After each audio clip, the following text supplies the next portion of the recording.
যারা হাফেজ ওরা ডাইরেক্ট জাহান্নামে যাবে, ঠেকাতে পারবে না কেউ। فبأي آلاء ربكما تكذبان। আলহামদুলিল্লাহ আমরা তিনজন ছেলেকে অফিশিয়ালি পাগড়ি দিয়েছি।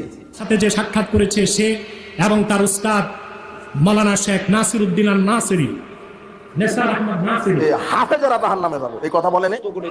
ওই হাফেজ মানে কি, ওর হাঁটুর মালায় মেরে ফাটিয়ে দেওয়া হয়েছে। ও একটা বড় মাথায় টুপি দেয়, তার উপর রুমাল দেয়, দিয়ে মানুষের বাড়িতে খেয়ে বেড়াই, তার নাম হাফেজ। আমরা অনেকে বলি হাফেজ হলে হাফেজ সব হুড় হুড় করে ব্যস্ত চলে যাবে, শুধু যাবে তা না, আরো একেবারে নিজের 14 গোষ্ঠী সবাই ব্যস্ত নিয়ে যাবে। কথা কিন্তু সেরকম না, হাদিসের মধ্যে কোনো জায়গায় এরকম নাই। আসসালামু আলাইকুম দর্শক, শুধু হাফেজ যারা তারা চলে যাবে জাহান্নামে। হেফজ শিক্ষা এটি কোনো শিক্ষাই নয়। যারা শুধু হাফেজ তারা মাথায় একটা টুপি দিয়ে রুমাল দিয়ে মানুষের বাড়ি বাড়ি খেয়ে বেড়ায়। হাফেজি মাদ্রাসাগুলো বন্ধ করে দিতে হবে, এরকমই কথা বললেন আহলে হাদিসের শায়েখ আব্দুর রাজ্জাক বিন ইউসুফ। দর্শক এছাড়া আরো আহলে হাদিসের শায়েখেরা হেফজ পড়া নিয়ে যা বললেন জানলে আপনারা অবাক হতে বাধ্য হবেন। দর্শক আজকের এই ভিডিওটি খুবই গুরুত্বপূর্ণ হতে চলেছে, তাই ভিডিওটিকেও স্কিপ করবেন না। দর্শক এই হেফজ পড়া নিয়ে আহলে হাদিসের শায়েখরা কি বলতেছে, শায়েখ আহমদুল্লাহ হুজুর এবং ডক্টর কেন শুধু যারা হাফেজ ওরা ডাইরেক্ট জাহান্নামে যাবে, ঠেকাতে পারবে না কেউ। কারণ আল্লাহ তাআলা শুধু হাফেজকে জান্নাতে দেবেন এই কথা বলে নাই। আল্লাহ তাআলা বলেছেন, রাসূল বলবেন এরা কোরআনকে পরিত্যাগ করেছে, এদের বিরুদ্ধে কিয়ামতের ময়দানে আল্লাহর নবী দাঁড়িয়ে যাবেন। ইবনে তাইমিয়া রাহিমাহুল্লাহ বলছেন, কোরআনকে পরিত্যাগ করেছে কারা? যারা কোরআনের প্রতি ঈমান আনে নাই, এরাও কোরআনকে পরিত্যাগ করেছে। যারা কোরআন শুধু তেলাওয়াত করে, এরাও কোরআনকে পরিত্যাগ করেছে। যারা কোরআন মুখস্থ শুধু করে, এরাও কোরআন পরিত্যাগ করেছে। যারা ওই অনুযায়ী আমলও করে, এরাও কোরআন পরিত্যাগ করেছে। এরা প্রত্যেকেই কোরআন পরিত্যাগকারী। তাহলে গ্রহণকারীকে? যাদের ভিতরে 5টা গুণ থাকে। 1 ঈমান এনেছে, 2 বিশুদ্ধভাবে তেলাওয়াত করেছে, 3 ওইখানে আল্লাহ কি বলেছে এইটা সে জেনেছে, তার মানে আল্লাহ কি বলেছে এইটা যে সে জেনেছে, 4 ওটার উপরে আমল করেছে, 5 মানুষের কাছে ওটা প্রচার করেছে, মানুষের কাছে দাওয়াত দিয়েছে। এই ব্যক্তি কোরআনকে গ্রহণ করেছে। এর একটাও যদি কেউ বাদ দেয় তাহলে সে কোরআনকে পরিত্যাগ করেছে। আমার এক ভাই বলল, আচ্ছা ইবনে তাইমিয়ার কথা আপনারা শুনলেন, এই কথাই আমরা বছরের পর বছর ধরে বলে আসছি। সেই ইবনে তাইমিয়ার কথা এখন এই হুজুর আবার বলছেন। আমার মনে হয় যে আপনাদের এই কথাগুলো ভালো করে বোঝা দরকার যে কোরআন কারা পরিত্যাগ করেছে। এখনকার আমরা বাংলাদেশে, ভারতে, পাকিস্তানে যে সমস্ত মোল্লাদেরকে দেখি, এরা কি আসলেই কোরআন পরিত্যাগ করেছে কিনা তাহলে তা ক্লিয়ার এবং স্পষ্ট হয়ে যাবে। কারণ আল্লাহ তাআলা শুধু হাফেজকে জান্নাতে দেবেন এই কথা বলে নাই। আল্লাহ তাআলা বলেছেন, রাসূল বলবেন এরা কোরআনকে পরিত্যাগ করেছে, এদের বিরুদ্ধে কিয়ামতের ময়দানে আল্লাহর নবী দাঁড়িয়ে যাবেন। ইবনে তাইমিয়া রাহিমাহুল্লাহ বলছেন, কোরআনকে পরিত্যাগ করেছে কারা? যারা কোরআনের প্রতি ঈমান আনে নাই, এরাও কোরআনকে পরিত্যাগ করেছে। যারা কোরআন শুধু তেলাওয়াত করে, এরাও কোরআনকে পরিত্যাগ করেছে। যারা কোরআন মুখস্থ শুধু করে, এরাও কোরআন পরিত্যাগ করেছে। যারা ওই অনুযায়ী আমলও করে, এরাও কোরআন পরিত্যাগ করেছে। এরা প্রত্যেকেই কোরআন পরিত্যাগকারী। তাহলে গ্রহণকারীকে? যাদের ভিতরে 5টা গুণ থাকে। 1 ঈমান এনেছে, 2 বিশুদ্ধভাবে তেলাওয়াত করেছে, 3 ওইখানে আল্লাহ কি বলেছে এইটা সে জেনেছে, তার মানে আল্লাহ কি বলেছে এইটা যে সে জেনেছে, 4 ওটার উপরে আমল করেছে, 5 মানুষের কাছে ওটা প্রচার করেছে, মানুষের কাছে দাওয়াত দিয়েছে। এই ব্যক্তি কোরআনকে গ্রহণ করেছে। এর একটাও যদি কেউ বাদ দেয় তাহলে সে কোরআনকে পরিত্যাগ করেছে। আমার এক তাহলে আমরা যখন মানুষের কাছে কোরআন বুঝি এবং মানুষকে বোঝাতে যাই, মানুষকে কোরআনের দাওয়াত দেই, তখন আমাদেরকে হাদিস মানে না, হাদিস মানে না, এরা কাফের, এরা ইহুদি খ্রিস্টানদের কাছ থেকে হাজার হাজার কোটি টাকা পায়, এই ধরনের মিথ্যাচার কেন আমাদের নামে করা হয়? সময় এসেছে প্রশ্ন করার, যে প্রশ্ন আমরা এত বছর ধরে করতাম আর আমাদেরকে এভাবে ট্যাগ দেয়া হতো, ইহুদি খ্রিস্টান বলা হতো। এখন তারাই বলছে যে কারা কোরআন পরিত্যাগ করেছে। ভাই বলল হাফেজরা জাহান্নামে যাবে এই কথা বলেন। এই হাফেজরাই যাবে যারা শুধু মুখস্থ করে আর জিলাপি খায় মেলাপ পড়ায়, এরাই জাহান্নামে যাবে। হাফেজ হবে যে যতটুকুন পড়ছে ততটুকুন জানতে হবে যে আমি কি পড়লাম। আর উস্তাদ বলছে যে ওই কোথায় গাধার উপরে করে ইট বহন করে, তো গাধা পেশাব পায়খানার উপর দিয়েও যায় ইট। তো একদিন আপনি গাধার উপরে যদি কোরআন দেন, তো গাধা কি বুঝবে যে এখন আমার পায়খানার উপর দিয়ে যাওয়া হবে না, এখন কোরআন আছে? গাধা কি বুঝবে? ও কোরআন দেন আর স্বর্ণ দেন আর ইট দেন, ও মনে করবে ওই আমার উপরে যা আছে আমি পেশাব পায়খানা দামে চলে যাব। তো যারা শুধু কোরআন মুখস্থ করছে নোবেল পুরস্কার নিচ্ছে, আর কোরআনে কি আছে জানার চেষ্টা করছেন, এরা হলো গাধা। আচ্ছা, এই কথাটা তিনি হয়তো মন গড়া বলেছেন, কিন্তু আল্লাহ রাব্বুল আলামিন হুবহু, একেবারে হুবহু সেম টু সেম এক্সাম্পল দিয়েছেন। যারা কুরআন এরকম মানে পড়বে কিন্তু বুঝবে না, তারা হচ্ছে পুস্তক বহনকারী গাধার মতো। আমি আপনাদেরকে সেই আয়াতটা একেবারেই দেখাতে চাই। এটা হচ্ছে সূরা জুমা এর 5 নাম্বার আয়াত। আপনারা নিজেরাই দেখুন, আল্লাহ একেবারে গাধার তুলনায় দিয়েছেন। তো এই হাফেজরা যে গাধা, এই মোল্লা সাহেবও তাই বললেন, আল্লাহ রাব্বুল আলামিনও তাই বললেন। যাদেরকে তাওরাতের দায়িত্বভার দেয়া হয়েছিল তারপর তা বহন করেনি তারা গাধার মতো সে বহু কিতাবের বোঝা বহন করে, সে সম্প্রদায়ের উপমা কতই না নিকৃষ্ট। তাহলে এই যে আল্লাহ এখানে তাওরাতের এক্সাম্পল দিয়েছেন, তাওরাত এরকম দেয়া হয়েছিল কিন্তু তারা বুঝতো না বা বোঝার চেষ্টা করতো না। তো গাধা যেরকম, গাধার পিঠে কিতাব থাকলে, বই থাকলে গাধা বুঝতে পারে না তার পিঠে আসলে কি আছে। তো যেই মুসলিম বা যেই হুজুর বা যেই মোল্লা এরকম হাফিজি পড়ে যায় কিন্তু বোঝেই না যে এখানে কি আছে, একেবারে সে হচ্ছে গাধার মতো। তো আমরা চমৎকার একটা এক্সাম্পল দেখলাম, যে এক্সাম্পল আমাদের এই মোল্লা সাহেবও দিলেন। অথচ কোরআনে লেখা আছে যে মহিলার কণ্ঠ হারাম, কোরআনে লেখা আছে যে মূর্তি পূজা হারাম, কবর পূজা হারাম, 40 হারাম। কেন? কোরআনে লেখা আছে মানে মূর্তি পূজা হারাম, সুদ হারাম, ঘুষ হারাম। আর 40 হারাম কেন, 40 নাজায়েজ কেন, এটা শরীয়তে নেই, এটা কোরআনে নেই। তবে দেখতে হবে কি রাসূল সাল্লাল্লাহু আলাইহি ওয়াসাল্লামের নীতিতে আছে কিনা, নেই। তো হাফেজের তো ওটা জানা নাই, হাফেজের শুধু কোরআন মুখস্থ আছে। আপনারা ভুল বুঝবেন না, হাফেজ, প্রকৃত হাফেজ কে? যে ঠিক ঠিক মুখস্থ করবে, ঠিক ঠিক অর্থ জানবে, ঠিক ঠিক নিজে বাস্তবায়ন করবে, জাতির সামনে বাঘের বাচ্চার মতো প্রচার করবে, এ হলো প্রকৃত হাফেজ। Voice is simply faster, more natural, and more flexible than typing. He said he's voice pilled, and I can see why. Whisper. তাহলে প্রকৃত হাফেজের উদাহরণ আপনারা শুনলেন, যে কোরআন ঠিক ঠিক পড়বে, ঠিক ঠিক মুখস্থ করবে, ঠিক ঠিক অর্থ বুঝবে এবং জাতির সামনে বাঘের বাচ্চার মতো সেই কোরআন বলবে, সেই হচ্ছে সত্যিকারের হাফেজ।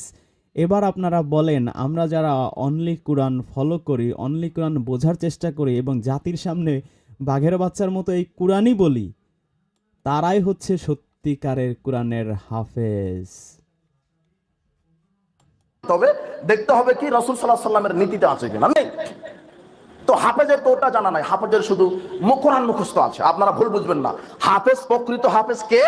যে ঠিক ঠিক মুখস্থ করবে, ঠিক ঠিক অর্থ জানবে, ঠিক ঠিক নিজে বাস্তবায়ন করবে, জাতির সামনে বাঘের বাচ্চার মতো প্রচার করবে, এ হলো প্রকৃত হাফেজ। ওই হাফেজ মানে কি? ওর হাঁটুর মালায় মেরে ফাটিয়ে দেওয়া হয়েছে। যে হিফজ করেছে মানে ওই হাফেজ সাহেবের হাঁটুর মালাকে মেরে ফাটিয়ে দিয়েছে, ও চলতে ফিরতে পারে না। ও একটা বড় মাথায় টুপি দেয়, তার উপর রুমাল দেয়, দিয়ে মানুষের বাড়িতে খেয়ে বেড়াই, তার নাম হাফেজ। যার কারণে আপনাকে আমি বলেছি, দারুণ এক্সাম্পল। তো মাথায় টুপি দেয়, জুব্বা পরে, আর মানুষের বাড়িতে খেয়ে বেড়ায়। তো এই যে ইমাম মুয়াজ্জিন, তারাও কিন্তু একই অবস্থা, তারাও কিন্তু এইভাবে যে পাগড়ি পরে, পাঞ্জাবি পরে, চাকরি করে, বেতন নেয়, আর মানুষের বাড়ি বাড়ি খেয়ে বেড়ায়। যে শুধু হিফজখানা খুলবেন না, শুধু হিফজখানা বিদ্যা তুলে দেওয়ার একটা কৌশল। হ্যাঁ, হিফজখানা হচ্ছে সহযোগী বিদ্যা। আপনি প্রতিষ্ঠানের সাথে, কোরআন হাদিস শিক্ষার সাথে হিফজখানা রাখতে পারেন। যদি তার কোরআন মুখস্থ থাকে, তাহলে পরবর্তীতে বিদ্যা অর্জন করলে এটা ভালো কাজ দিবে, এইটুকু। তাছাড়া আপনিও যা, এও তা। আপনি সূরা ফাতিহা পড়তে পারেন, ও 5টা সূরা বেশি পারে, এই যা। তাছাড়া তেমন কোনো পার্থক্য নেই। কাজেই শুধু কোরআন হিফজ করা এটা কোনো বিদ্যাই নয়, এটা ভালোভাবে মনে রাখবেন। আর একজন হাফেজ 10 জন মানুষকে জান্নাতে নিয়ে যাবে, 70 জন মানুষকে জান্নাতে নিয়ে যাবে, এ হাদিস জাল। এটা আল্লাহ খাইছে। এখন কি হবে? একজন হাফেজ 10 জনকে নিয়ে যাবে, এই হাদিস জাল। এই হাদিস জাল, এটা প্রমাণ করতে তাদের 1200-1300 বছর লেগেছে। কিন্তু এই হাদিস যে জাল, এটা প্রমাণ করতে আমাদের কুরআনই যথেষ্ট।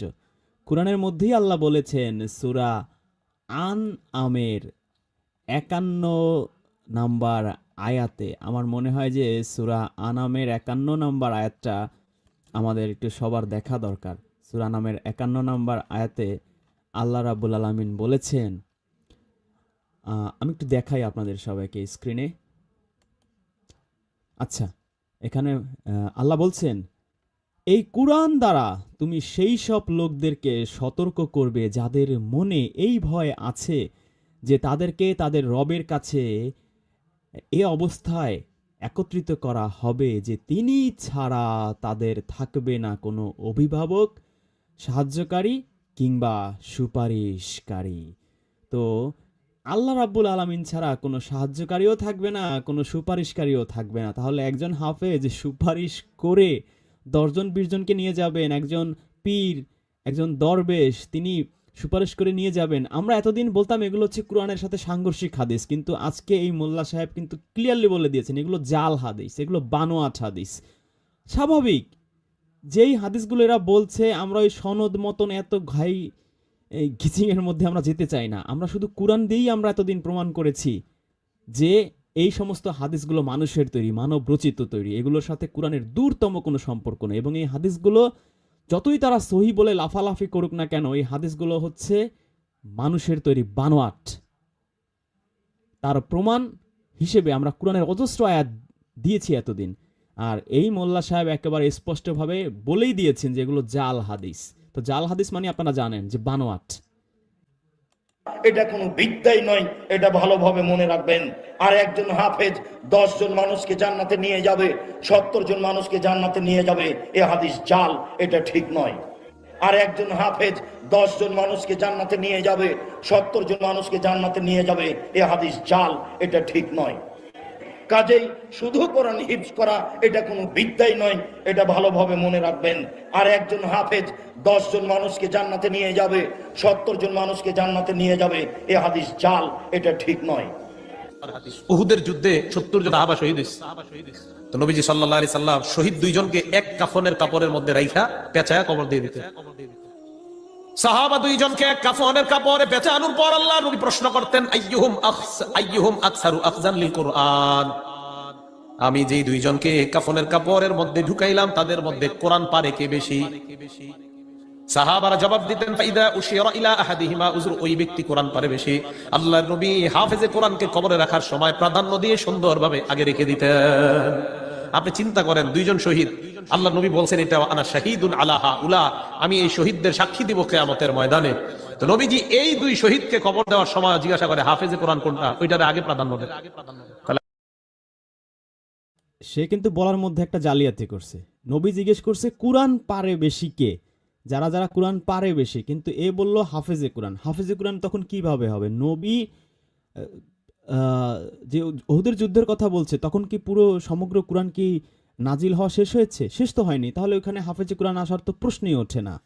কোরআন কে বেশি পারে এই যুক্তি তিনি দিতে পারেন। তাহলে এইটাই তো আমাদের চাওয়া, যে কোরআন কে বেশি পারে সেটার উপরই নবী তাকে বেশি প্রায়োরিটি দিতেন, তাকে বেশি সম্মানিত করতেন।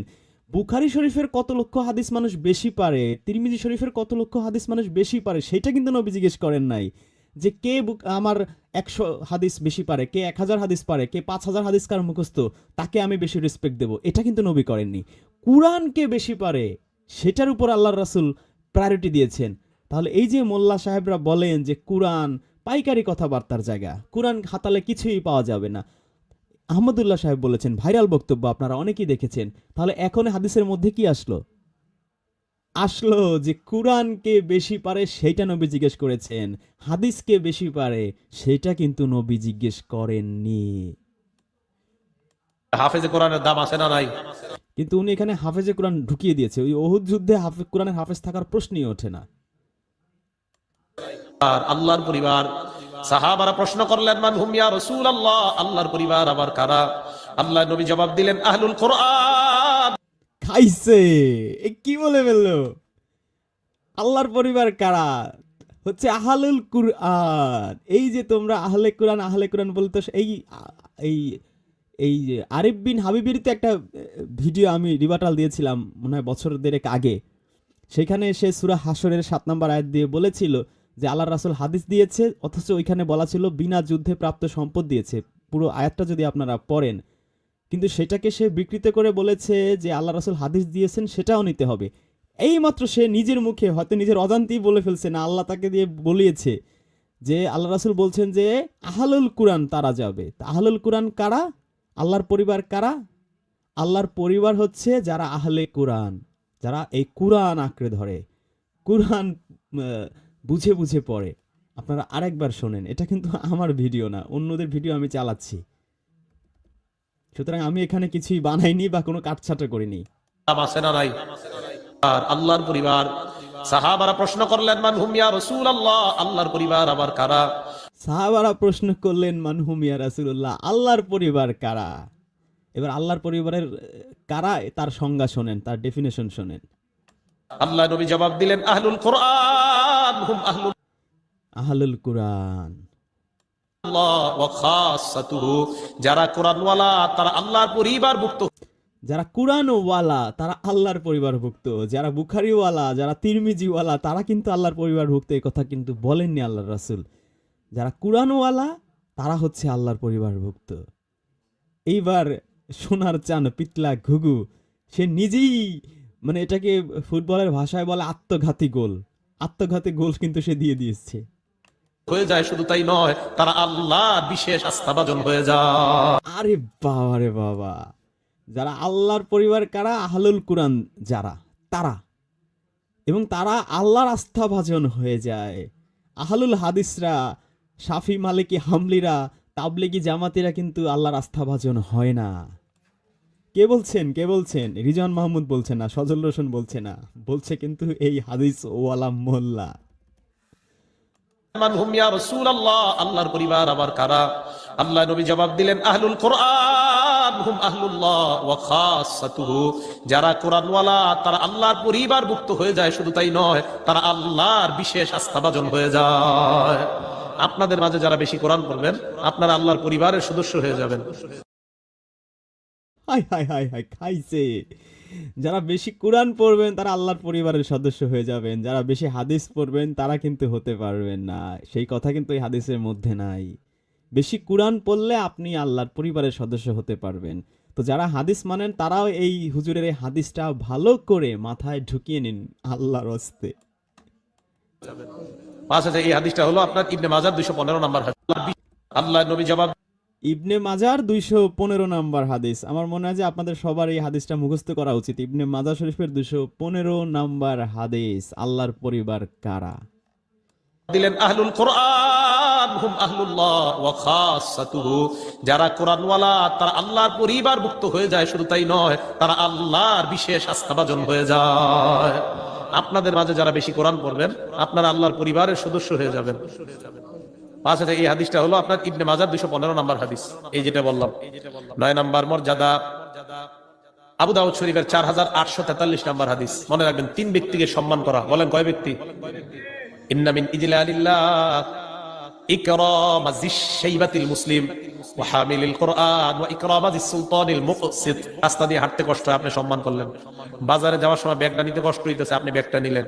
তো নবীজি বলেন 1 নাম্বার সাদা দাড়িওয়ালাদেরকে সম্মান করা, 2 নাম্বার ওয়া হামিলিল কুরআন, কুরআনওয়ালাকে সম্মান করা, 3 নাম্বার 2 নাম্বার কাকে সম্মান করা? শুনেন, হাদিসের মধ্যে আছে, কিন্তু এগুলো কিন্তু আমরা বলছি না, হাদিসওয়ালা মোল্লারাই বলছে। 2 নাম্বার কাকে সম্মান করতে বলেছেন? 2 নাম্বার ওয়া হামিলিল কুরআন, কুরআনওয়ালাকে সম্মান করা, 3 নাম্বার কুরআনওয়ালাকে সম্মান করা। তো আমরা যারা কুরআনের কথা বলি, অনলি কুরআনের কথা বলি, তাদেরকে সম্মান করতে আল্লাহ রাসূল বলে গিয়েছেন, আর এরা তাদেরকে কটাক্ষ করে, তাদেরকে ইহুদি খ্রিস্টানদের দালাল বলে। অথচ আল্লাহ রাসূলের হাদিসের মধ্যে বলে গেছে এই কুরআনওয়ালাদের সম্মান করতে। ইকরামাজিস সুলতানিল মুকসিত, ন্যায়পরায়ণ শাসককে সম্মান করা। এই 3 জন ন্যায়পরায়ণ শুধু শাসক না, ইনসাফকারীকে তো আল্লাহ নিজেই ভালোবাসে, কুরআনে বলে গিয়েছেন। এবং সূরা নাহলের 90 নম্বর আয়াত আমি প্রায় বলি, সেখানে আল্লাহ যে 6টা উপদেশ দিয়েছেন তার প্রথম উপদেশটাই ছিল তোমরা ইনসাফ করো। তো এইটুকু জানতে তো আমাদের হাদিসের মধ্যে যাওয়া লাগে না, আমরা তো কুরআন থেকেই আমরা এগুলো পাই। কিন্তু এরা আরো এটাকে সংকীর্ণ করে ফেলেছে, শাসকের কথা নিয়ে এসেছেন।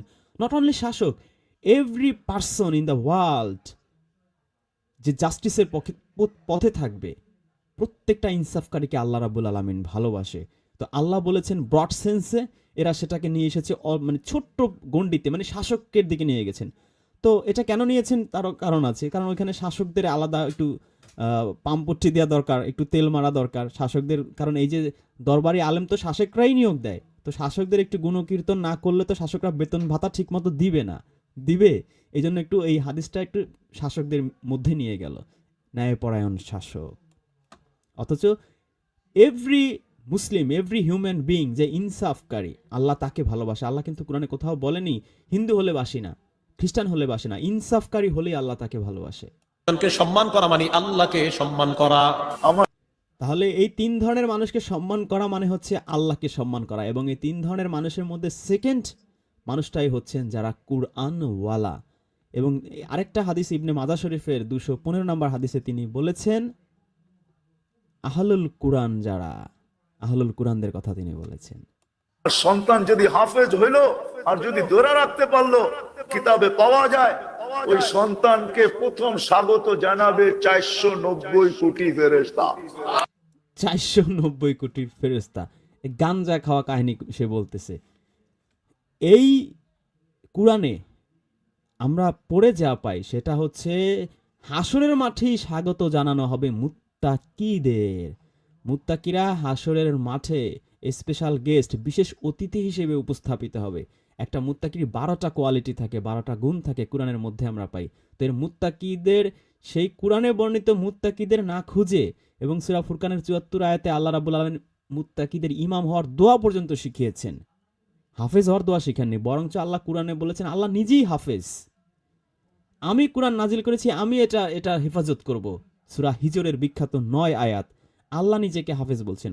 তো সমস্যা কি? আল্লাহর প্রত্যেকটা লকবই কিন্তু এই মোল্লারা চুরি ডাকাতি করেছে। আল্লাহ নিজেকে সূরা বাকারা 286 আয়াতে বলেছেন মাওলানা, এরা নিজেকে বানিয়েছে মাওলানা। আল্লাহ সূরা নিসার শেষ আয়াতে নিজেকে বলেছেন মুফতি, এরা নিজেদের নামের আগে লাগিয়েছে মুফতি। আল্লাহ রাব্বুল আলামিন সূরা আরফের 3 নম্বর আয়াতে বলেছেন আল্লাহ ছাড়া অন্য কোনো আউলিয়াকে না খুঁজতে, এরা নিজেদেরকে নামের আগে লাগিয়েছে আউলিয়া। আল্লাহ রাব্বুল আলামিন নিজেকে দাবি করেছেন তিনি হচ্ছেন হাফেজ, তিনি এই কোরআন সংরক্ষণ করবেন, এরা নিজেদের নামের আগে লাগিয়েছে হাফেজ। তো এই ডাকাতি স্বভাব তো এদের সেই প্রথম থেকেই, এটা তো আমরা জানি। তো এখানেও সে আরেকটা ডাকাতি আমরা দেখতে পেলাম, যেখানে আল্লাহ কোরআনে বলেছেন মুত্তাকি হওয়ার ব্যাপারে তিনি গাইডলাইন দিয়েছেন, বারবার জোর দিয়েছেন। ইভেন সূরা বাকারার প্রথমেই আল্লাহ বলেছেন জালিকাল কিতাবুল লা রাইবা ফিহি হুদাল লিল মুত্তাকিন, যারা মুত্তাকি হবে তাদের জন্য হচ্ছে এই কোরআন হেদায়েত। অথচ এই মুত্তাকি কি এবং কেন এবং কিভাবে হয়, কি কি কোয়ালিটি, আমার মনে হয় না বাংলাদেশের লাখে একজন মোল্লাও জানে, কারণ এরা তো কোরআন পড়ে না, আসলে সারা দিন রাত পড়ে থাকে মানব রচিত হাদিসের মধ্যে। আল্লাহ হাফেজের জন্য একটা শহর তৈরি করবে, শহর। ইন্না ফিল জান্নাতি লানাহরা ইউকালু লাহু রায়্যান ফিহি মাদিনাতুম মিন মারজান লাহু 70,000 বাবান আলা কুল্লি বাবিন 70,000 মালাইকাতান লিহাফিজিল কুরআন। প্রত্যেক গেটে 70,000 ফেরেশতা থাকবে। 70,000 গেট পার হওয়ার পরে হাফেজ ওই শহরের ভিতরে ঢুকবে। প্রত্যেক গেটে 70,000 ফেরেশতা স্বাগত জানাবে, খালি হাতে না, উপটুকুন নিয়া, আর বলবে হাদা কেরামাতান লিল কুরআন, এটা কেরামতের সম্মানার্থে তোমাকে দেওয়া হলো। মা বাবা যখন ঢুকবে ওই শহরে, 490 কোটি ফেরেশতা সেলুট দিবে, সেলুট। জীবন গড়া বিষয় কার ছেলে, এটা বিষয় শিখা বিষয়, জানা বিষয়। যদি কথা বুঝাইসা থাকে, আসেন আজকে থেকে প্রতিজ্ঞা করি জীবন গড়া যাবো, এছাড়া যাবো।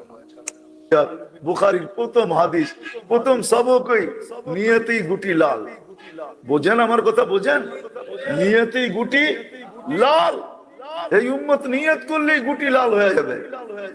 এই জন্য শিখাইছেন ইন্নামাল আমালু বিন্নিয়াত, নিয়ত করেন না যে জীবন গড়েই যাবো। একজন হাফেজে কোরআনের মর্যাদা কি এবং আমাদের সন্তানদেরকে আমরা কিভাবে হাফেজ বানাতে পারি? খুব সুন্দর একটি প্রশ্ন। হাফেজে কোরআনের মর্যাদা অনেক বেশি। আল্লাহ রাব্বুল আলামিন কোরআনে হাকিমে বলেছেন ইন্না নাহনু নাযালনা যিকরা ওয়া ইন্না লাহু লাহাফিজুন, নিশ্চয়ই আমি কোরআন নাজিল করেছি আর এই কোরআনকে আমি হেফাজত করব, সংরক্ষণ করব। তো আল্লাহ তাআলা কোরআন সংরক্ষণ করে থাকেন আল্লাহর বান্দাদের পক্ষে কোরআনকে হিফজ করার তৌফিক দেওয়ার মাধ্যমে। তার মানে উনি বোঝালেন যে আল্লাহ হচ্ছে নিরুপায়। পৃথিবীতে কেউ যদি কোরআন হাফেজি না করে তাহলে আল্লাহ আসলে পারতো না, আল্লাহ ব্যর্থ হয়ে যেত। অথচ সূরা ইখলাসের মধ্যে আল্লাহ কি বলেছেন? কি বলেছেন আল্লাহ রাব্বুল আলামিন? কুল হু আল্লাহু আহাদ আল্লাহুস সামাদ লাম ইয়ালিদ ওয়া লাম ইউলাদ ওয়া লাম ইয়াকুল লাহু কুফুয়ান আহাদ। 2 নম্বর আয়াতে বলছেন আল্লাহুস সামাদ, আল্লাহ অমুখাপেক্ষী। আল্লাহ তার কোনো কাজের জন্য কারো উপর ধার ধারে না, কারো উপর তিনি নির্ভরশীল না, কারো উপর তিনি মুখাপেক্ষী না। কিন্তু আহমদুল্লাহ সাহেব এখানে যা বোঝাচ্ছেন তার মানে হচ্ছে যে মানুষ যদি হাফেজ না হতো তাহলে আল্লাহ আসলে যে কুরআনে সূরা হিজরের 9 নম্বর আয়াতে বলেছেন আমি কুরআন নাজিল করেছি, আমি হেফাজত করব, আমি এটার হাফেজ, তো আল্লাহ আসলে পারতেন না। তো আল্লাহ জারিয়ার মাধ্যমে তিনি এটা কুরআন সংরক্ষণ করছেন। যদি হাফেজ সব মরে যায় এই কুরআন পৃথিবী থেকে উধাও হয়ে যাবে। এভাবে আল্লাহ রাব্বুল আলামিনকে তিনি মুখাপেক্ষী বানাচ্ছেন, মানুষের মুখাপেক্ষী বানাচ্ছেন। এর চেয়ে নির্লজ্জ কাজ আর হতে পারে পৃথিবীতে? জেনারেশনকে জেনারেশন এক পক্ষ থেকে আরেক পক্ষ এভাবে হতে হতে কিয়ামত পর্যন্ত কোরআন পৃথিবীতে টিকে আছে, টিকে থাকবে। তো এই প্রক্রিয়ার অংশ কেউ যদি হতে পারে তাহলে তার মানে হলো আল্লাহ তাআলার কোরআন সংরক্ষণের যে ওয়াদা আছে, সে ওয়াদা বাস্তবায়নের যে প্রক্রিয়া আছে, সেই প্রক্রিয়ায় আল্লাহ তাআলা তাকে ইউজ করছেন, ব্যবহার করছেন। এটি সন্দেহাতীত ভাবে তার মর্যাদা যে অনেক বেশি এবং আল্লাহ তাআলা যে তাকে কবুল করেছেন এই কাজের জন্য সেটা পরিষ্কারভাবে বোঝা যায়। নবী করিম সাল্লাল্লাহু আলাইহি সাল্লাম মুসলিম বর্ণিত হাদিসে বলেছেন ইন্নাল্লাহা ইয়ারফা'ু বিহাদাল কিতাবি আকওয়ামা ওয়া ইয়াদা'উ বিহি আখারিন। নিশ্চয়ই আল্লাহ রাব্বুল আলামিন এই কোরআনের মাধ্যমে অনেক মানুষের মর্যাদা বাড়িয়ে দেন যারা কোরআনকে সেভাবে আঁকড়ে ধরে। আর এই কোরআনের প্রতি অবহেলা, অবজ্ঞা ইত্যাদির কারণে অনেক জাতিকে আল্লাহ তাআলা অবনতির চরম সীমায় পৌঁছে দেন। তো এই জন্য কোরআনের সাথে যার সংশ্লিষ্টতা যত বেশি হবে সে আল্লাহর কাছে তত বেশি মর্যাদাবান হবে। কোরআন কারীমের হিফজ যারা করবে, যারা হাফেজে কোরআন হবে, তাদের মর্যাদা সম্পর্কে অনেকগুলো হাদিস বর্ণিত হয়েছে। তবে একটি মর্যাদা হলো যে যিনি কোরআন কারীমের হাফেজ হবেন সেই সাথে কোরআনের মর্ম বোঝার ব্যাপারটিও তার মধ্যে থাকবে। সাধারণ ইমামতি করার জন্য অন্য যে কোনো মানুষের চাইতে সে অগ্রাধিকার পাবে, অগ্রগণ্য হবে। কারণ হাদিসে আসছে নবী করিম সাল্লাল্লাহু আলাইহি ওয়াসাল্লাম বলেছেন যে ওয়ালিয়া উম্মুকুম আকরাউকুম লিকিতাবিল্লাহ, তোমাদের মধ্যে যে আল্লাহর কোরআন বেশি ভালো পড়তে পারে, বেশি ইয়াদ হিফজ আছে, মুখস্থ আছে, বেশি জানে কোরআন সম্পর্কে, সে তোমাদের মধ্যে যেন ইমামতি করে। তার মানে অন্য কোনো প্রায়োরিটি দেওয়ার মতো কোনো কিছু। খুব দুঃখ পাইলাম মোল্লা সাহেবের কথা শুনে যে কোরআন যে ভালো জানে তাকে ইমামতি করতে বলছে, হাদিস যে ভালো জানে তাকে কেন ইমামতি করতে বললো না? এই হুজুররা তো হাজার হাজার লক্ষ লক্ষ হাদিস মুখস্থ করছে, কিন্তু হাদিসের মধ্যে নাই যে হাদিস যে ভালো জানে সেই ইমামতি করবা। উল্টা কথা আছে যে কোরআন ভালো জানে তাকে যেন ইমামতি করতে দেয়া হয়। হায় হায়, তাহলে যাদেরকে অনলি কোরআন আহলে কোরআন বলে গালিগালাজ করা হচ্ছে, জানাজা পড়া হবে না বলছে, তারাই তো অটো ইমাম হয়ে যাইতেছে, তারাই তো হবে নেতা, তারা হবে ইমাম। এদের তো খানা শেষ, এরা তো নিজেদের পায়ে নিজেরা কুড়াল মারছে। খুঁজে পাওয়া না গেলে বা সাধারণ যে কোনো যোগ্যতা সম্পন্ন মানুষ থাকলে তাদের মধ্যে সবচেয়ে বেশি প্রায়োরিটি পাবে হলো যার ভিতরে আল্লাহর কোরআন যত বেশি আছে সে। আরে আবারও একটা আত্মঘাতী গোল, যার মধ্যে আল্লাহর কোরআন যত বেশি আছে সে হবে প্রায়োরিটি পাবে। কেন বুখারীর কথা বলছে না, কেন তিরমিজির কথা বলছে না, কেন নাসাইর কথা বলছে না? আহা, কলিজা ফেটে যাচ্ছে আমার। এরা এইভাবে আত্মঘাতী গোল দিবে আমি তো কল্পনাও করি নাই। সব তো আমাদের পক্ষে বলতেছে। এই যে কটা বক্তা দেখলাম একজনও তো বলছে না যে হাদিসের কথা, আজকে শুধু কোরআনের জয়গান ঘটনা কি? এদেরকে কি আমরা কিনে ফেলাইলাম নাকি? নবী করিম সাল্লাল্লাহু আলাইহি ওয়াসাল্লাম মদিনা হিজরতের আগে সালেম নামক এক ব্যক্তি ইমামতি করে, তখন যে সাহাবীরা আগে হিজরত করে ফেলেছিলেন কিছু সংখ্যক সাহাবী, তাদের ইমামতি করতেন। তার নাম ছিল সালেম এবং তার কারণ ছিল, আর সম্ভবত বুখারীতে হাদিসটি বর্ণিত আছে, তার কারণ ছিল এই যে তিনি কোরআনে কারীমের হিফজ বা মুখস্থ অন্যদের চেয়ে বেশি ছিল, এই জন্য তিনি কি করতেন? ইমামতি করতেন। আরেকজন হাফেজ 117টি দেশে প্রথম স্থান অধিকার করেছে। হাফেজ রাহাত গতকাল আমার সাথে যে সাক্ষাৎ করেছে সে এবং তার উস্তাদ মৌলানা শেখ নাসির উদ্দিন আল নাসিরি, নেসার আহমদ নাসিরি গিয়েছিলেন, আমাকে উল্টো হাদিয়া দিছে যে আমাদের এখানে অসংখ্য লোক সংবর্ধনায় আসছে, আমরা আপনাকে সম্বর্ধনা দিতে এসেছি। আমার বুকটা ভরে গিয়েছে। আমি গভর্নমেন্টকে বলবো, ইসলামিক ফাউন্ডেশনকে বলবো যে হাফেজ বিশ্ববিজয়ী হাফেজ হিসেবে বাংলাদেশে এসেছে, তাকে সর্বোচ্চ সম্মান দিয়ে রাষ্ট্রীয় সংবর্ধনা দেওয়া হোক। তাহলে আপনাদের ভাবমূর্তি আর উজ্জ্বল হবে। أعوذ بالله من الشيطان الرجيم إنما يؤخرهم ليوم تشخص فيه الأبصار ভুল ধারণা আছে, আমরা অনেকে মনে করি যারা হাফেজ বা যারা তাহফিজ সেন্টারে পড়ছে তারাই শুধু কোরআন মুখস্থ করবে, আমরা করব না। এটা একেবারে একটা ভুল ধারণা। আসলে কোরআন হেফজ করা, মুখস্থ করা এটা পুরো উম্মার দায়িত্ব। It's a responsibility for the entire উম্মা, পুরো উম্মার দায়িত্ব এটা।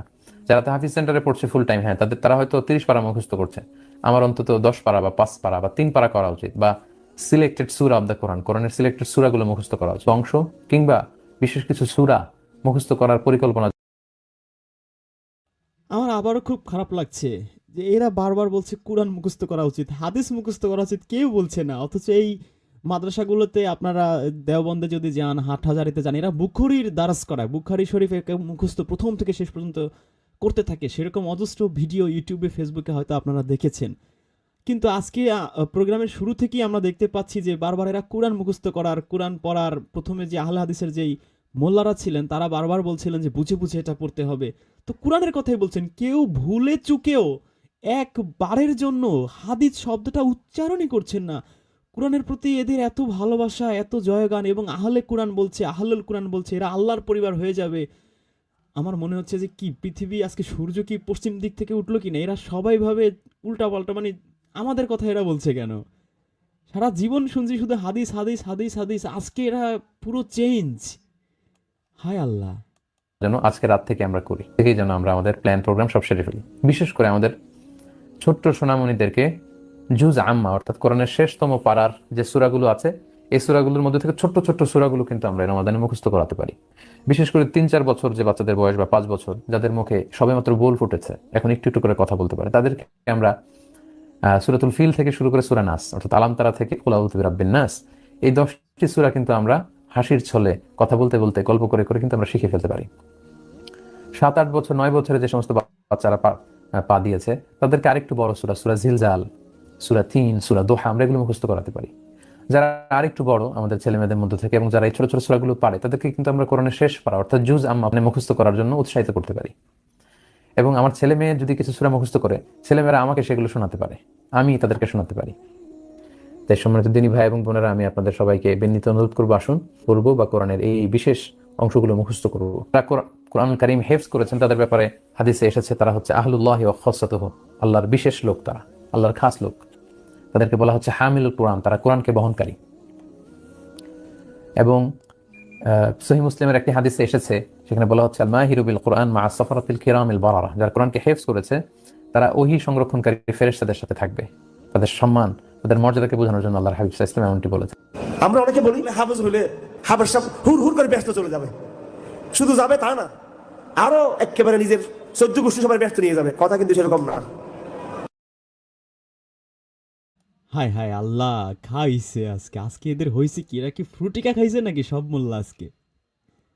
কথা যে সেরকম না এটা তো আমরা কোরআন পড়েই বুঝতে পারছি। এদের বুঝতে 1400 বছর লাগলো না 1200 বছর লাগলো? আমরা তো মনে হয় 1 মাস কোরআন পড়ি আমরা বুঝতে পারছি, এদের এত বছর লাগলো বুঝতে, শত হাজার বছর। সব মনে হয় ফ্রুটিকার অ্যাকশন। হাদিসের মধ্যে কোনো জায়গায় এরকম নাই যে, হায় হায়, হাদিসের মধ্যে কোনো জায়গায় নাকি এরকম নাই? তাহলে এতদিন মোল্লারা আমাদের কি শুনাইলো? শুধু হাফেজ হলে সে ব্যস্ত যাবে এবং তার অন্য আত্মীয় স্বজনের জন্য সুপারিশ করবে, এরকম কোনো কথা হাদিসে নাই। খাইছে আমারে, খাইছে। হাদিসে যেটা আছে সেটা হলো হাফেজ হওয়ার পরে সে কোরআনের আলেম হতে হবে, কোরআন মতো সে আমল করতে হবে। কোরআনের আলেম হইতে হবে কেন রে ভাই? হাদিসের আলেম হইতে হবে, বুখারীর আলেম হইতে হবে, তিরমিজির আলেম হইতে হবে। বুখারী, তিরমিজি, নাসাই, ফাসাই লক্ষ লক্ষ হাদিস ঠোঁটস্থ কণ্ঠস্থ করে ফেলতে হবে। কি বলতো এতদিন আমি বুঝলাম না তো, আজকে এদের কি হইছে? এরা বলতেছে হাফেজ হওয়ার পরে কোরআনের আলেম হইতে হবে, হাদিসের আলেম হইতে হবে না কেন? কেন কেন? জবাব দো মুঝে।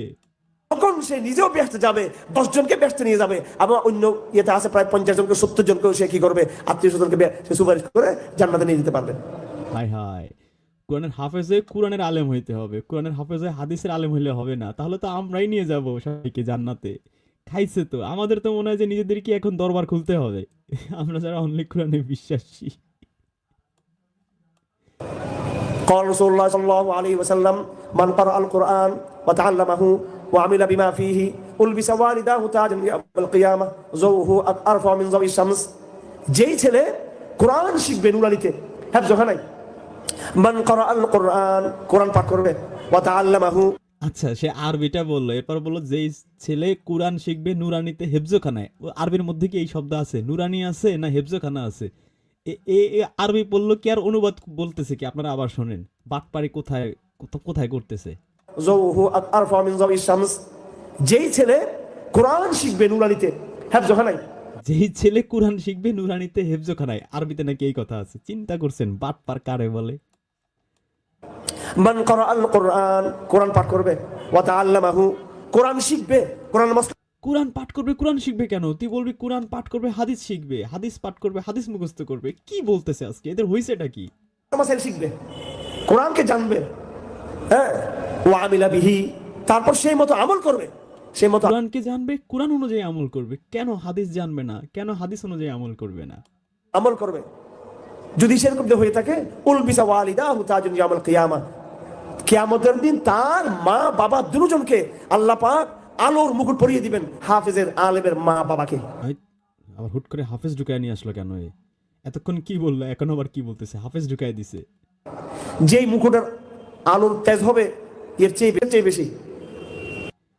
এই এই এই বাটপাড়ির জবাব না দিলে ভাই এ গুনাহ হবে। এই যে হাফেজ হইলে যে কি বিপদ, আমার মনে হয় এটা আমাদের কোরআন থেকে দেখা দরকার।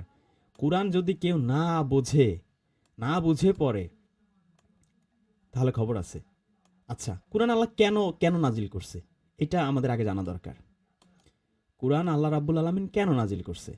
আপনি সূরা ইউসুফের 2 নম্বর আয়াতে যদি যান, আল্লাহ বলছেন কোরআন নাজিল করছেন কেন? যাতে তোমরা বুঝতে পারো। সূরা ইউসুফ আয়াত 2। আবার যদি সূরা ইব্রাহিমের 1 নম্বর আয়াতে যান, আমি একটু সূরা ইব্রাহিমের এই সূরা সাদের 29 একটু পরে যাচ্ছি। সূরা ইব্রাহিমের 1 নম্বর আয়াতে যান, আমি এটা দুরূদ শরীফ ভিডিওতে এই আয়াত নিয়ে আলোচনা করেছি যে আল্লাহ বলছেন যে যাতে করে আলিফ লাম র কিতাবুন আনজালনাহু মানে হচ্ছে নাজিল করা হয়েছে। এই কিতাবকে নাজিল করা হয়েছে ইলাইকা, তোমার প্রতি, লিতুখরিজুন নাসা, যেন তুমি মানুষদেরকে বের করে আনতে পারো, মিনাজ জুলুমাতি ইলান নূর, মানুষকে অন্ধকার থেকে নূরের দিকে যেন বের করে আনতে পারো। এই কারণে এই কোরআনকে নাজিল করা হয়েছে। এবং সূরা আহজাবের 43 নাম্বার আয়াতেও একই কথা বলা হয়েছে। সূরা আহজাবে আমরা যাই, 43 নম্বর আয়াতে কি বলা হয়েছে? যে আল্লাহ এবং রাসূল ফেরেশতারা মানুষ মুমিনদের উপরে কেন নামাজ পড়ে। ওরা তো আবার ওইখানে নামাজ অর্থ লেখে নাই, অন্য জায়গায় এই সাল্লুর অর্থ নামাজ লিখছে, এখানে লিখছে, এখানে কি দুরূদ লিখছে না কি লিখছে দেখি একটু।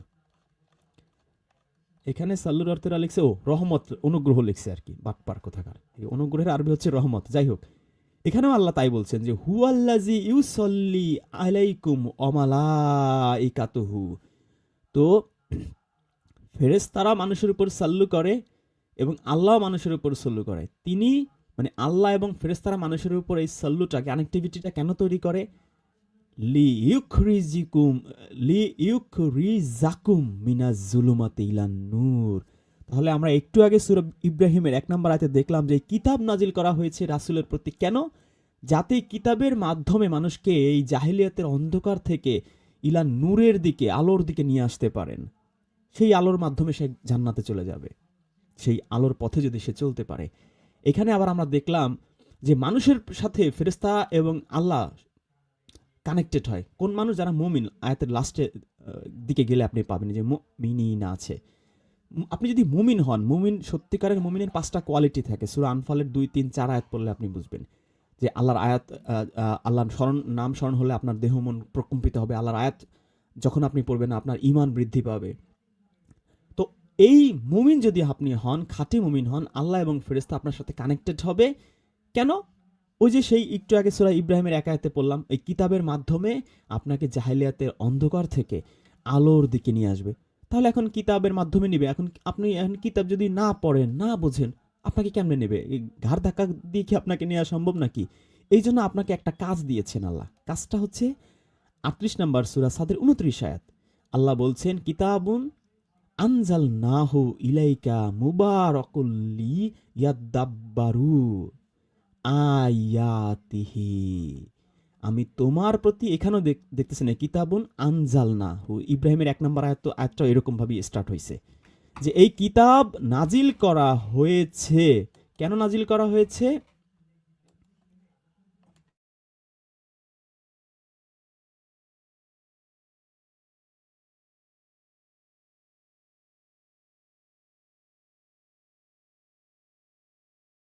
কেন নাজিল করা হয়েছে? নাজিল করা হয়েছে, আচ্ছা, এই কিতাবের আবার এখানে একটা অ্যাডজেক্টিভ ইউজ করছে আল্লাহ, বিশেষণ, সেটা হচ্ছে বরকতময় কিতাব, মুবারাকান। এই কিতাবটাকে এখানে বরকতময় বলা হচ্ছে, যাতে তারা, নট রাসূল, নট নবী, তারা মানে আমাদের কথা বলা হচ্ছে, যাতে আমরা এর আয়াত সমূহ নিয়ে গভীরভাবে চিন্তা করতে পারি।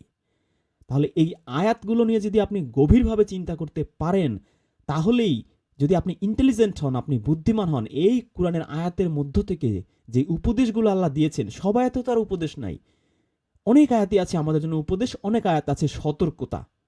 তো এই উপদেশগুলো আপনি গ্রহণ করতে পারবেন। তো উপদেশগুলো গ্রহণ করলে তো আমি সাকসেস। তাহলে যদি আমি হাফেজ হই, শুধু বুঝি না কিছু, তাহলে আমি এই গভীরভাবে চিন্তা আয়াত নিয়ে কিভাবে করব? এই আয়াতটাই ধরেন, এই যে এই সূরা সাদের 29 আয়াত পৃথিবীর সকল হাফেজের মুখস্থ, কিন্তু এখানে যে আল্লাহ বলেছেন যে গভীরভাবে চিন্তা করতে হবে, সে তো অর্থই বোঝে না, চিন্তা করবে কিভাবে? এবং যখনই সে অর্থ বুঝবে না, চিন্তা করবে না, উপদেশ সে গ্রহণ করবে কিভাবে? উপদেশও সে গ্রহণ করতে পারবে না।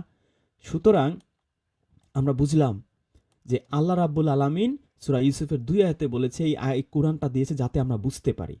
সূরা ইব্রাহিমের 1 নম্বর আয়াতে এই কিতাবের উদ্দেশ্য বলেছেন, যাতে করে এই কিতাবের মাধ্যমে মানুষকে জাহেলিয়াতের অন্ধকার থেকে ইলা নূরের দিকে রাসূল নিয়ে যেতে পারেন। সূরা আহজাবের 43 আয়াতে বলা হচ্ছে আল্লাহ এবং ফেরেশতা মানুষের সাথে কানেক্টেড হয়, যাতে করে এই মুমিনদেরকে তিনি এবং ফেরেশতারা এই জাহেলিয়াতের অন্ধকার থেকে ইলা নূরের দিকে নিয়ে যেতে পারেন। এবং সূরা সাদের 29 আয়াতে আমরা দেখলাম যে আমাদের তাহলে একটা কাজ দাঁড়িয়ে গেল, আমরা কিভাবে, আল্লাহ ঘাড় ধরে কাউকে নেবে না, ফেরেশতারাও কাউকে ঘাড় ধরে নূরের দিকে নিতে পারবে না, যদি না আমরা এর আয়াতগুলো নিয়ে গভীরভাবে চিন্তা ভাবনা করি এবং উপদেশগুলো সেখান থেকে গ্রহণ করি। এখন যদি আমি এই কাজটা না করি, তাহলে ইম্প্যাক্টটা কি হবে? এর ইম্প্যাক্টটা আমরা আজকে প্রথমে আলোচনা করেছিলাম সূরা জুমার 62 আয়াতে, যেটা এই ইহুদিদের একটা এক্সাম্পল দিয়ে আল্লাহ বলেছেন যে ইহুদিরাও এরকম কাজটা করতো, ওদের মধ্যে এরকম ছিল, ওই কিতাব মুখস্থ করতো, হাফেজ হইতো, সেই হইতো, কিন্তু ওইটা পড়তো না বা পড়েও বুঝতো না, ওইখান থেকে চিন্তাও করতো না, উপদেশও গ্রহণ করতো না, তারা হচ্ছে গাধার মতো। তাহলে এই আমরা যদি না বুঝে পড়ি, সেই ইহুদিরাও যেমন গাধা হয়েছিল, আমরাও ঠিক এমন গাধা হয়ে যাব।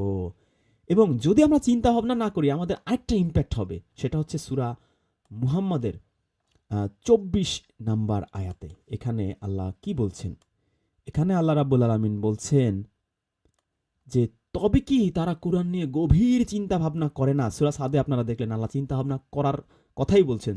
এই বরকতময় কিতাব নাজিল করেছি যাতে তারা এর আয়াত নিয়ে চিন্তা ভাবনা করে। এখন যদি আমি না করি, একদিকে গাধা হব, শুধু গাধাই ফিনিশ না, আরো ইম্প্যাক্ট আছে, অন্তরে তালা পড়ে যাবে, নাকি তাদের অন্তর তালাবদ্ধ। তাহলে ভয়ঙ্কর একটা ব্যাপার স্যাপার হয়ে গেছে। এখন মানে আস্তে ক্রিটিক্যাল দিকে চলে যেতেছে এখন বিষয়গুলো। এখন আমাদের কাজটা কি? আমরা এইখানে তো দেখলাম যে আমাদের অন্তরে তালা পড়ে যাবে, আমাদের গাধার সাথে তুলনা করা হয়েছে, এখানে কি শেষ? না, আমাদেরকে আল্লাহ রাব্বুল আলামিন পশু বলছে। পশু, আপনার শুনতে হয়তো খারাপ লাগতে পারে, কিন্তু ইটস ট্রু, আমাদেরকে পশুর সাথে তুলনা করা হয়েছে। আপনি যদি সূরা আনফালে যান, সূরা আনফালের 22 নম্বর আয়াত, সূরা আনফাল হচ্ছে 8 নম্বর সূরা, এর 22 নম্বর আয়াতে কি বলা হচ্ছে?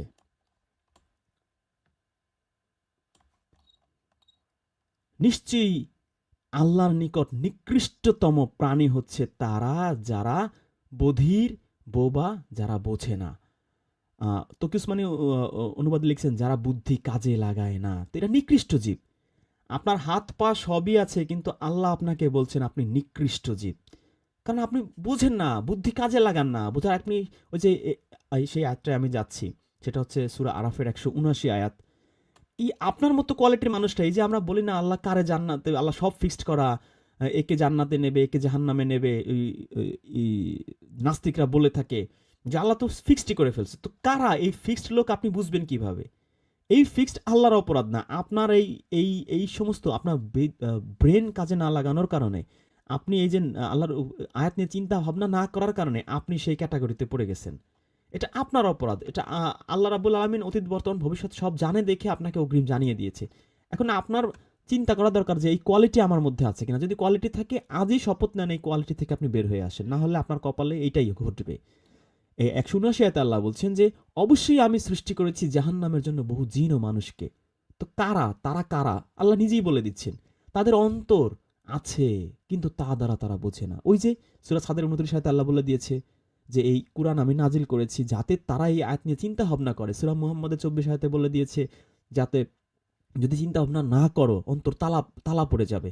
তো আমি এই দুইটা আয়াত যখনই আমি লঙ্ঘন করছি, এবার আল্লাহ একবারে স্ট্রেট আর রাগঢাক না করে সরাসরি বলে দিচ্ছেন যে আমি জাহান্নামে নিয়ে যাব, তোমার আমি বানাইছি জাহান্নামের জন্য। এখন তুমি কি চাও? তুমি জাহান্নামে যাইতে চাও? যদি চাও তাহলে you are going to hell. আর যদি বাঁচতে চাও তাহলে এই এখনো সময় আছে, চিন্তা ভাবনা করার অন্তর আছে, অন্তর দিয়ে বোঝার চেষ্টা করে। যেখানে আল্লাহ বলছেন যাদের অন্তর রয়েছে বোঝে না, তাদের রয়েছে চোখ, তারা দেখে না, মানে দেখেও দেখে না। এই যে আয়াত পড়ছি আমি দেখেও দেখছি না। তাদের রয়েছে কান, তারা শোনে না। এটা পুরোপুরি আধ্যাত্মিক একটা আয়াত। কান আছে শোনে না মানে কি? মানে শোনার মতো শোনে না। আপনি যদি টিচার প্রফেশনে থেকে থাকেন, আপনি দেখবেন আপনি লেকচার দিচ্ছেন বা কোনো একটা ম্যাথ বুঝাচ্ছেন বা কোনো একটা গ্রামার বুঝাচ্ছেন বা কোনো একটা ব্যাকরণ বুঝাচ্ছেন, স্টুডেন্ট আপনার দিকে তাকিয়ে আছে, কিন্তু ওর চোখ দিয়ে তাকায় আছে আপনার দিকে, কিন্তু আর ব্রেনে অন্য জিনিস ঘুরছে। বা কান দিয়ে আপনি বলছেন, ওর কানে যাচ্ছে, কিন্তু আপনার কথা সে শুনছে না, কারণ তার ব্রেন অন্য দিকে কাজ করছে। তো এটা আমরা বুঝতেছি যে আল্লাহ এখানে যে সাইকোলজিক্যাল কথাটা বলেছেন, এখানে আবার ওয়ার্ড টু ওয়ার্ড অর্থ ধরলে আপনি আবার ওই নাস্তিকদের মতো পেঁচাবেন। এটা পুরোপুরি সাইকোলজিক্যাল একটা আয়াত, এবং এই সাইকোলজিক্যাল আয়াত বুঝতে আমাদের খুব বেশি ব্রেন ইউজ করা লাগে না। আমরা এমনি বুঝতে পারি যেখানে সাইকোলজিক্যাল বিষয় বোঝানো হচ্ছে যে বহু মানুষ আছে যে আমি একটা সমাবেশে যাইতে পারি, ইভেন অনেকে নাটক সিনেমা দেখে বা একটা সালিশি বৈঠকে যায়, আমরা অনেক সময় অনেক জায়গায় যাই, বাজারে বন্দরে যাই, তো একজন কথা বলে, তো আমি তার দিকে তাকিয়ে আছি ঠিকই, কিন্তু আমার ব্রেন অন্য জিনিস চিন্তা করছে, আমি মনোযোগ দিয়ে শুনছি না। এই জন্য পড়াশোনার ব্যাপারে মনোযোগ শব্দটা খুব ইম্পর্টেন্ট, কনসেন্ট্রেশন। টিচার বলে এই মনোযোগ দিয়ে পড়ে, এবং দেখবেন সবাই এই কথাই বলে, বাবা মাও বলে এই বাবা মন দিয়ে পড়ে। এই মনোযোগ দিয়ে পড়ার কথা কেন বলা হচ্ছে? পড়লেই হবে না, মনোযোগ দিয়ে পড়তে হবে। Concentration is very much important. তো এই যে কনসেন্ট্রেশন যদি আপনার না থাকে, মনোযোগ যদি না থাকে, আল্লাহ বলছেন তারা চতুষ্পদ জন্তুর মতো, মানে পশু। চতুষ্পদ জন্তু একটু ভালো শব্দ, প্রচলিত শব্দ আমরা যদি বলি 4 পা বিশিষ্ট জানোয়ার আর কি। তো পশু জন্তু জানোয়ার বলছেন তাদেরকে। এই যে আমরা আশরাফুল মাখলুকাত বলে এত খুব খুশিতে বগল বাজাচ্ছি, তো এই যে মানুষ আর জিনের মধ্যেই এই যে এই পশু জানোয়ার, নট পশু জানোয়ার অ্যামাজন জঙ্গলে, নট পশু জন্তু জানোয়ার থাকে আমাদের খামারে, এই মানুষ আর জিনের মধ্যেই আছে পশু, আছে জন্তু, আছে জানোয়ার। কারা? এই 3টা কোয়ালিটি যার মধ্যে আছে। চোখ আছে দেখে না, কান আছে শোনে না, অন্তর আছে চিন্তা ভাবনা করে না। এবং এতে কি ইম্প্যাক্ট কি হবে? তার অন্তর তালা লেগে যাবে। তারা অধিক পথভ্রষ্ট। নট অনলি পশু এইটা বলেই আল্লাহ থামে না, আল্লাহর মানে মনে হচ্ছে করে খুব রাগ উগরে দিচ্ছেন। তারা অধিক পথভ্রষ্ট, মানে তারা এমনি পথভ্রষ্ট, কিন্তু এই কোয়ালিটি যার মধ্যে আছে সে সবচেয়ে বেশি, মানে ফার্স্ট, সে চ্যাম্পিয়ন টাইপের আর কি। তারা হচ্ছে গাফেল, এই যে অমনোযোগী। আপনারা হয়তো ফজলুর রহমান অনুবাদ দেখছেন, যেখানে অমনোযোগী কথাটা বলছেন, এই যে কনসেন্ট্রেশন, যেটা আমি এত সময় ধরে বললাম, এই অমনোযোগী এই কথাটা আল্লাহ এখানে বলছেন। এবং সূরা আনফালের 22 আয়াতে আল্লাহ একই কথা বলছেন যে আল্লাহর কাছে নিকৃষ্টতম জীব হচ্ছে তারা যারা এই বধির মুখ কিছুই বোঝে না, বোঝার চেষ্টাও করে না। আপনি যদি সূরা বাকারা থেকে শুরু করি, সূরা বাকারা 44 আয়াতে যদি আপনি যান, সেখানে কি বলা হচ্ছে দেখেন। এই যে হাফেজ এত জান্নাতে চলে যাবে, এটা কোশ্চিন কালেও সম্ভব না। কোরআনে 1-2 আয়াত না, আপনি দেখেন কতগুলো আয়াত চলে আসে সামনে। তোমরা কি মানুষকে ভালো কাজের আদেশ দিচ্ছ আর নিজেদেরকে ভুলে যাচ্ছ, অথচ তোমরা কিতাব তেলাওয়াত করো, তবে কি তোমরা বুদ্ধি খাটাও না? তবে কি তোমরা কি এতটুকুও বোঝো না? তকি উসমানী অনুবাদে লিখছে তোমরা কি এতটুকুও বোঝো না? তার কিতাব তেলাওয়াত করো, এতটুকুও বোঝো না। এই কোয়ালিটি কার মধ্যে আছে আপনি বলেন? হাফেজদের মধ্যে। পৃথিবীতে একমাত্র এই যে তাওরাতের হাফেজ, এই বাইবেলের হাফেজ, এই কোরআনের হাফেজ, এরাই হচ্ছে একমাত্র সেই লোক যারা আসলে তেলাওয়াত করে ঠিকই, পড়ে ঠিকই, তাওরাত পড়ছে বা এই কোরআন পড়ছে, কিন্তু সে বোঝে না। কারা? যারা হাফেজ। তো এই সূরা বাকারার 40 আয়াত হাফেজদের উপর ডাইরেক্ট ইম্প্যাক্ট করতেছে। এবং নট অনলি দ্যাট, আগের আয়াতগুলো যে আমরা পড়েছি সেই অনুযায়ী এরা হচ্ছে পশু, জন্তু, জানোয়ার। তাহলে আপনারা ওয়াজের মাহফিলে শুনছেন তারা হচ্ছে জান্নাতে চলে যাবে, আর কোরআন অনুযায়ী সে জন্তু জানোয়ার। এর বানাইছি আল্লাহ জাহান্নামের জন্য। যদি এই আয়াত নিয়ে চিন্তা ভাবনা না করে, সূরা নিসার 26 আয়াতে আল্লাহ কি বলছেন? আল্লাহ বলছেন যে আল্লাহ চান তোমাদের কাছে সবকিছু পরিষ্কার করে বলে দিতে। তো আল্লাহর কিসের মাধ্যমে চাইবে? সুরার 51-52 আয়াত পরে জানি আল্লাহ কখনোই আমাদের সাথে সরাসরি কথা বলবে না। তিনি ওহির মাধ্যমে বা পর্দার আড়ালে বা দূত পাঠিয়ে আমাদের সাথে এই কানেক্টেড হবেন, সাল্লু করবেন, সালাত করবেন। তো এই কিতাবের মাধ্যমে, ওহির মাধ্যমে তিনি আমাদের চান যে আমাদের কাছে সবকিছু পরিষ্কার করে বুঝিয়ে দিতে, বিস্তারিত বর্ণনা করতে, ব্যাখ্যা করতে। এরকম ব্যাখ্যা যে আমাদেরকে ফাস্ট করছেন তা না, তোমাদের পূর্ববর্তীদের সুন্নতের পথ দেখিয়ে দিতে। সুন্নত বলে লাফায় এরা।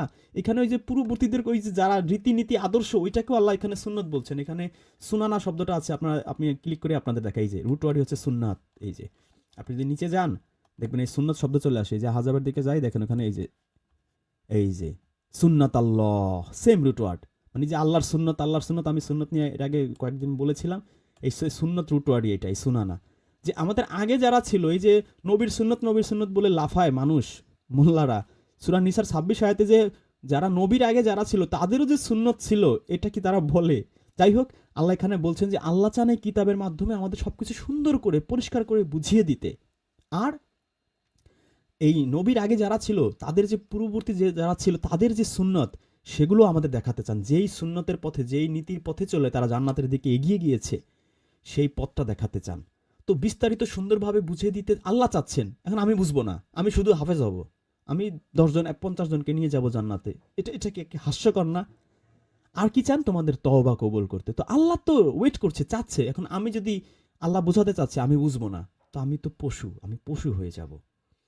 সূরা মারিয়ামের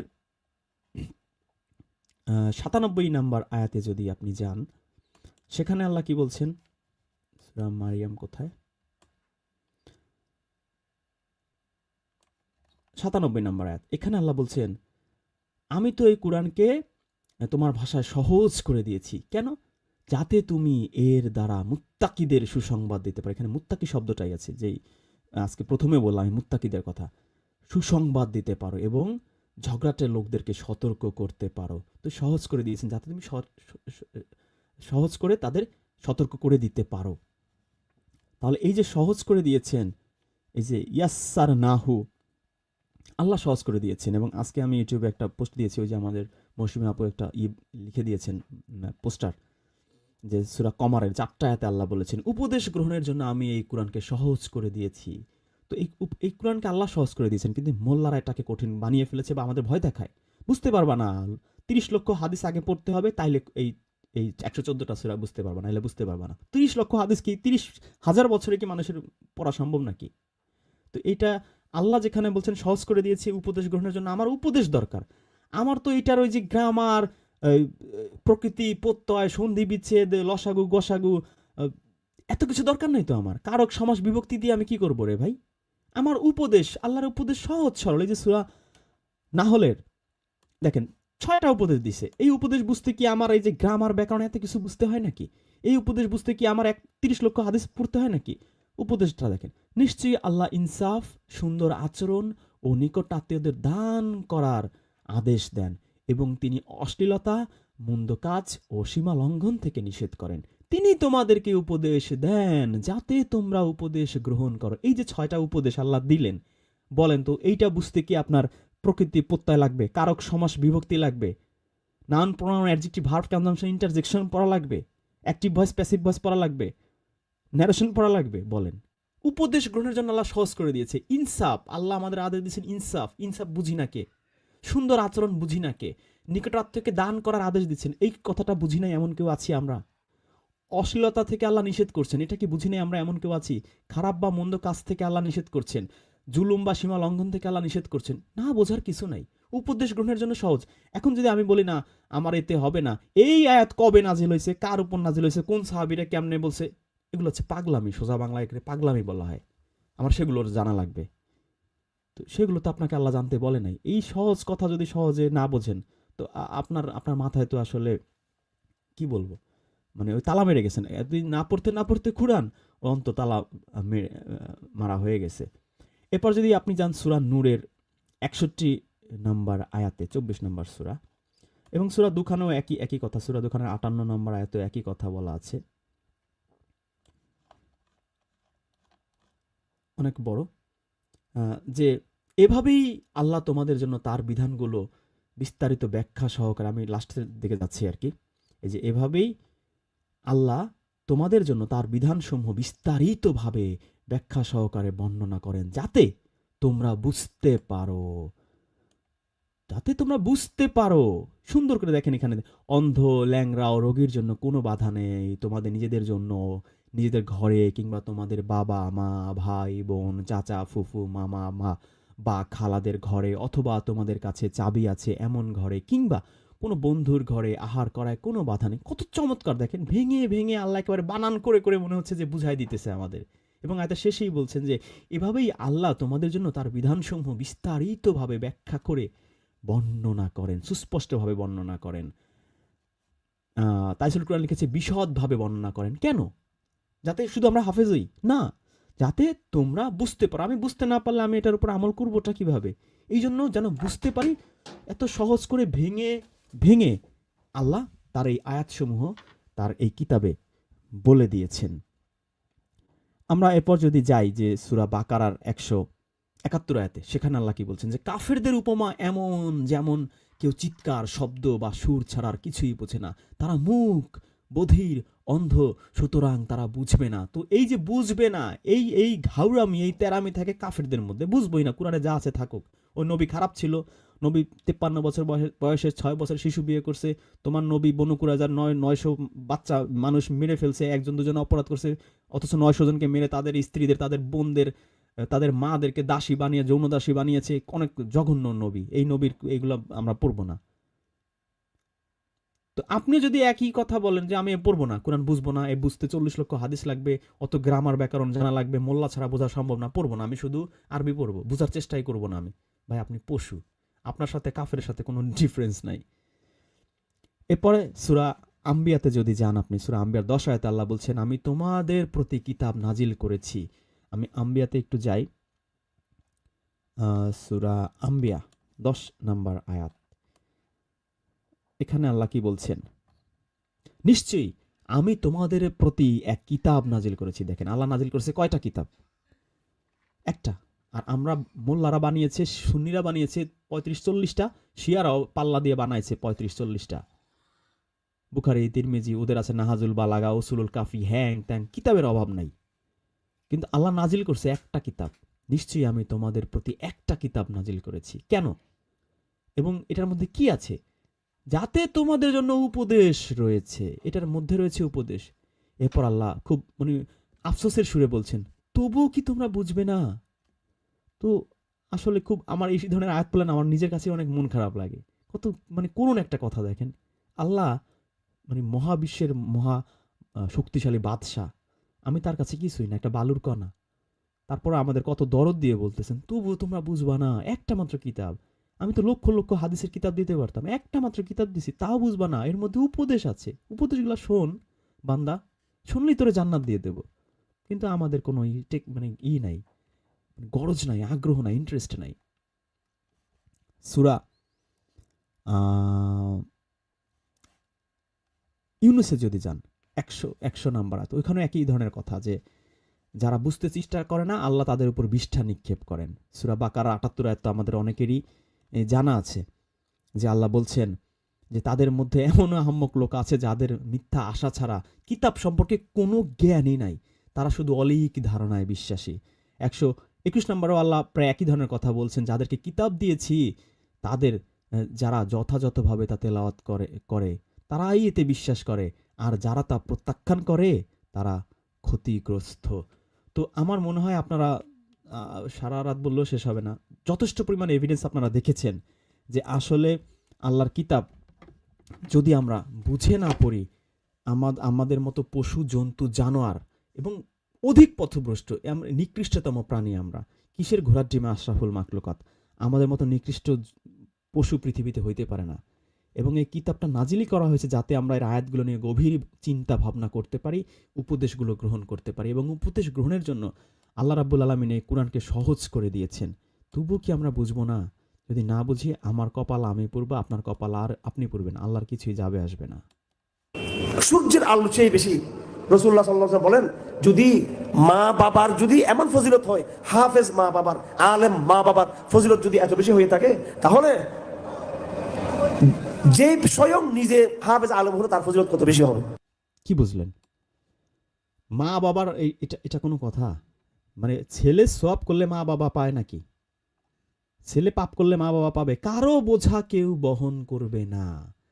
সেই দিনকে ভয় করো, সেই দিন আসার পরে আর তোমার কোনো সুপারিশ, কোনো সাহায্যকারী, কোনো কিছুই কাজ হবে না। ইভেন ওইখানে আমরা বলবো যে আল্লাহ একটা সুযোগ দাও পৃথিবীতে, আমি কিছু ভালো কাজ করে আসি। তো আমার কিছু ভালো কাজ দরকার নেই, আমার ছেলে করছে, ওই ছেলেই আমাকে মা ওই যে বললো না, মা বাবা, মানে ছেলের কারণে আমি জান্নাতে চলে যাচ্ছি। ফাজলামির একটা সীমা আছে আর কি। ছেলে ভালো হবে না খারাপ হবে এটা কি আমার হাতে? সূরা কাহফ পড়েন নাই? সূরা কাহফে যে সে আল্লাহর এক বান্দা, যে মুসা নবী, সে one of the most powerful and famous নবী, তাকে সে শিখাইতে আসছে। সেই লোক ভালো লোক, তার বাবা মা মুত্তাকি, ভালো মানুষের সন্তান আল্লাহ মেরে ফেলছে। কেন? অপরাধ কি? ও কাফের হইতো, ও আল্লাহদ্রোহী হইতো। তো আপনার সন্তান ভাই আল্লাহদ্রোহী হয় কি না ভালো হয়, আপনার এটা কি আপনার হাতে? এবং ওই সন্তান আল্লাহদ্রোহী হইলে এটার শাস্তি আপনি পাবেন না, একেবারে আল্লাহওয়ালা হইলে ওই জন্য আপনি জান্নাতে চলে যাবেন। এটা তো জুলুম। যাকে আল্লাহ সন্তানই দেননি তার প্রতিও জুলুম। নূহ নবীর সন্তান আল্লাহদ্রোহী ছিল, এটা কি নূহ নবীর অপরাধ? নূহ নবী কি বুঝাইতে অক্ষম? নূহ নবীর কি ভাষা শৈলী কম, ধৈর্য কম? কোন দিক থেকে? একজন নবী, তিনি কত দরদ মাখা কণ্ঠে নিশ্চয়ই তার ছেলেকে এই আল্লাহর পথে দাওয়াত দিয়েছেন, শোনে নাই। লূত নবী তার স্ত্রীকে তিনি কি বুঝাইতে কি ব্যর্থ? নবীর চেয়ে কি আপনার আমার কোয়ালিটি বেশি? মোটেই না। তারপরও পারে নাই। আবার অনেকের খারাপ লোকের, ওই যে ফিরআউনের বউ হচ্ছে আসিয়া, খারাপ লোকের ভালো ওয়াইফ হয়ে গেছে। তো এটা তো কারো হাত নাই। তো আমার সন্তান খারাপ হইলো, আমি জান্নাত পাইলাম না, আরেকজনের সন্তান ভালো হয়ে গেল, সে কোরআনের হাফেজ হয়ে গেল, এখন আমি জান্নাতে চলে যাব। এটা কি ধরনের জুলুম রে ভাই? সন্তান আবার যাকে আল্লাহ সন্তানই দেন সে বলবে আল্লাহ আবার তো সন্তানই দিলা না, তাহলে আমি তো চালা জান্নাতে চলে যেতে পারতাম। তাহলে এটা এইরকম বেইনসাফি কাজ কি হাসরের মাঠে হইতে পারে নাকি?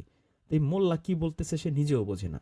আর ওই হাফেজ হইলে জান্নাতে যাওয়া যাবে কি যাবে না, আপনারা এতক্ষণ কোরআন থেকে প্রায় 8-10টা সূরা থেকে আমি দেখাইলাম। এরপরও যদি না এগুলো মানে এই এতগুলো এভিডেন্সের পরেও যেই মোল্লা বলবে যে হাফেজ হলি অবস্থা, বুঝতে হবে সে নিজেই আসলে কোরআন বোঝে না বা কোরআন পড়ে না, বা কোরআনের এই নূর যে আল্লাহ বলছে জাহিলিয়াতের অন্ধকার থেকে, এটা জাহিলিয়াতের মধ্যে আছে। জাহিলিয়াতের অন্ধকার থেকে একমাত্র কোরআনের আয়াতি মানুষকে এই নূরের দিকে নিতে পারে। এই মোল্লার কপালে নূর জোটে নাই, এখনো সে জাহিলিয়াতের অন্ধকারে আছে এবং জাহিলিয়াতের যুগের সেই মূর্খদের মতে কথা বলছে যে আপনার সন্তানের পিতা মাতার এত মর্তবা, সন্তান তো জান্নাতে একেবারে টপ জান্নাতে যাবে, ফাজিল মামু বাড়ির আবদার জান্নাত। সূর্যের আলো চেয়ে বেশি রাসূলুল্লাহ সাল্লাল্লাহু আলাইহি ওয়াসাল্লাম বলেন, যদি মা বাবার যদি এমন ফজিলত হয়, হাফেজ মা বাবার, আলেম মা বাবার ফজিলত যদি এত বেশি হয়ে থাকে, তাহলে যে স্বয়ং নিজে হাফেজ আলেম হলো তার ফজিলত কত বেশি হবে। কত বেশি হবে? খায়রুকুম মান তাআল্লামাল কুরআন ওয়া আল্লামাহু, এটা আমরা সবাই জানি। কোরআনের এলম যে চর্চা করবে সবচেয়ে উত্তম। আল্লাহ পাক রাসূলুল্লাহ সাল্লাল্লাহু আলাইহি ওয়াসাল্লাম হাদিসে বলে দিয়েছেন। রাসূলুল্লাহ সাল্লাল্লাহু আলাইহি ওয়াসাল্লাম হাদিসে বলে দিয়েছে কুরআনের ইলম যে অর্জন করবে সে সবচেয়ে উত্তম। আর আমরা যদি কুরআনের ইলম অর্জন করি, এই যে এতক্ষণ আমি কুরআন থেকে 8-10টা সূরা নিয়ে আলোচনা করছি, এদের ফতোয়া অনুযায়ী আমি হচ্ছে নিকৃষ্ট, কারণ আমি কুরআন পড়ছি কেন, আমি কেন বুখারী তিরমিজির কথা বলি নাই। আবার এদের অনেকে ওয়াজে বলে দেখবেন এক শ্রেণীর লোক বেরিয়েছে তার হাদিস বলতে চায় না, শুধু কুরআনের আয়াত বলে, মানে কটাক্ষ করে। আর এইমাত্র এই মোল্লা কি বলল? তারা উত্তম, হাদিস যারা বলে তারা। শোনেন আবার কি বলে, মান তাআল্লামাল কুরআন ওয়া আল্লামাহু, এটা আমরা সবাই জানি। কোরআনের ইলম যে চর্চা করবে সবচেয়ে উত্তম। কোরআনের ইলম যে চর্চা করবে সে সবচেয়ে উত্তম, এদের হাদিসের মধ্যে লেখা রে ভাই, এদের হাদিস তো আমি বানাই নাই।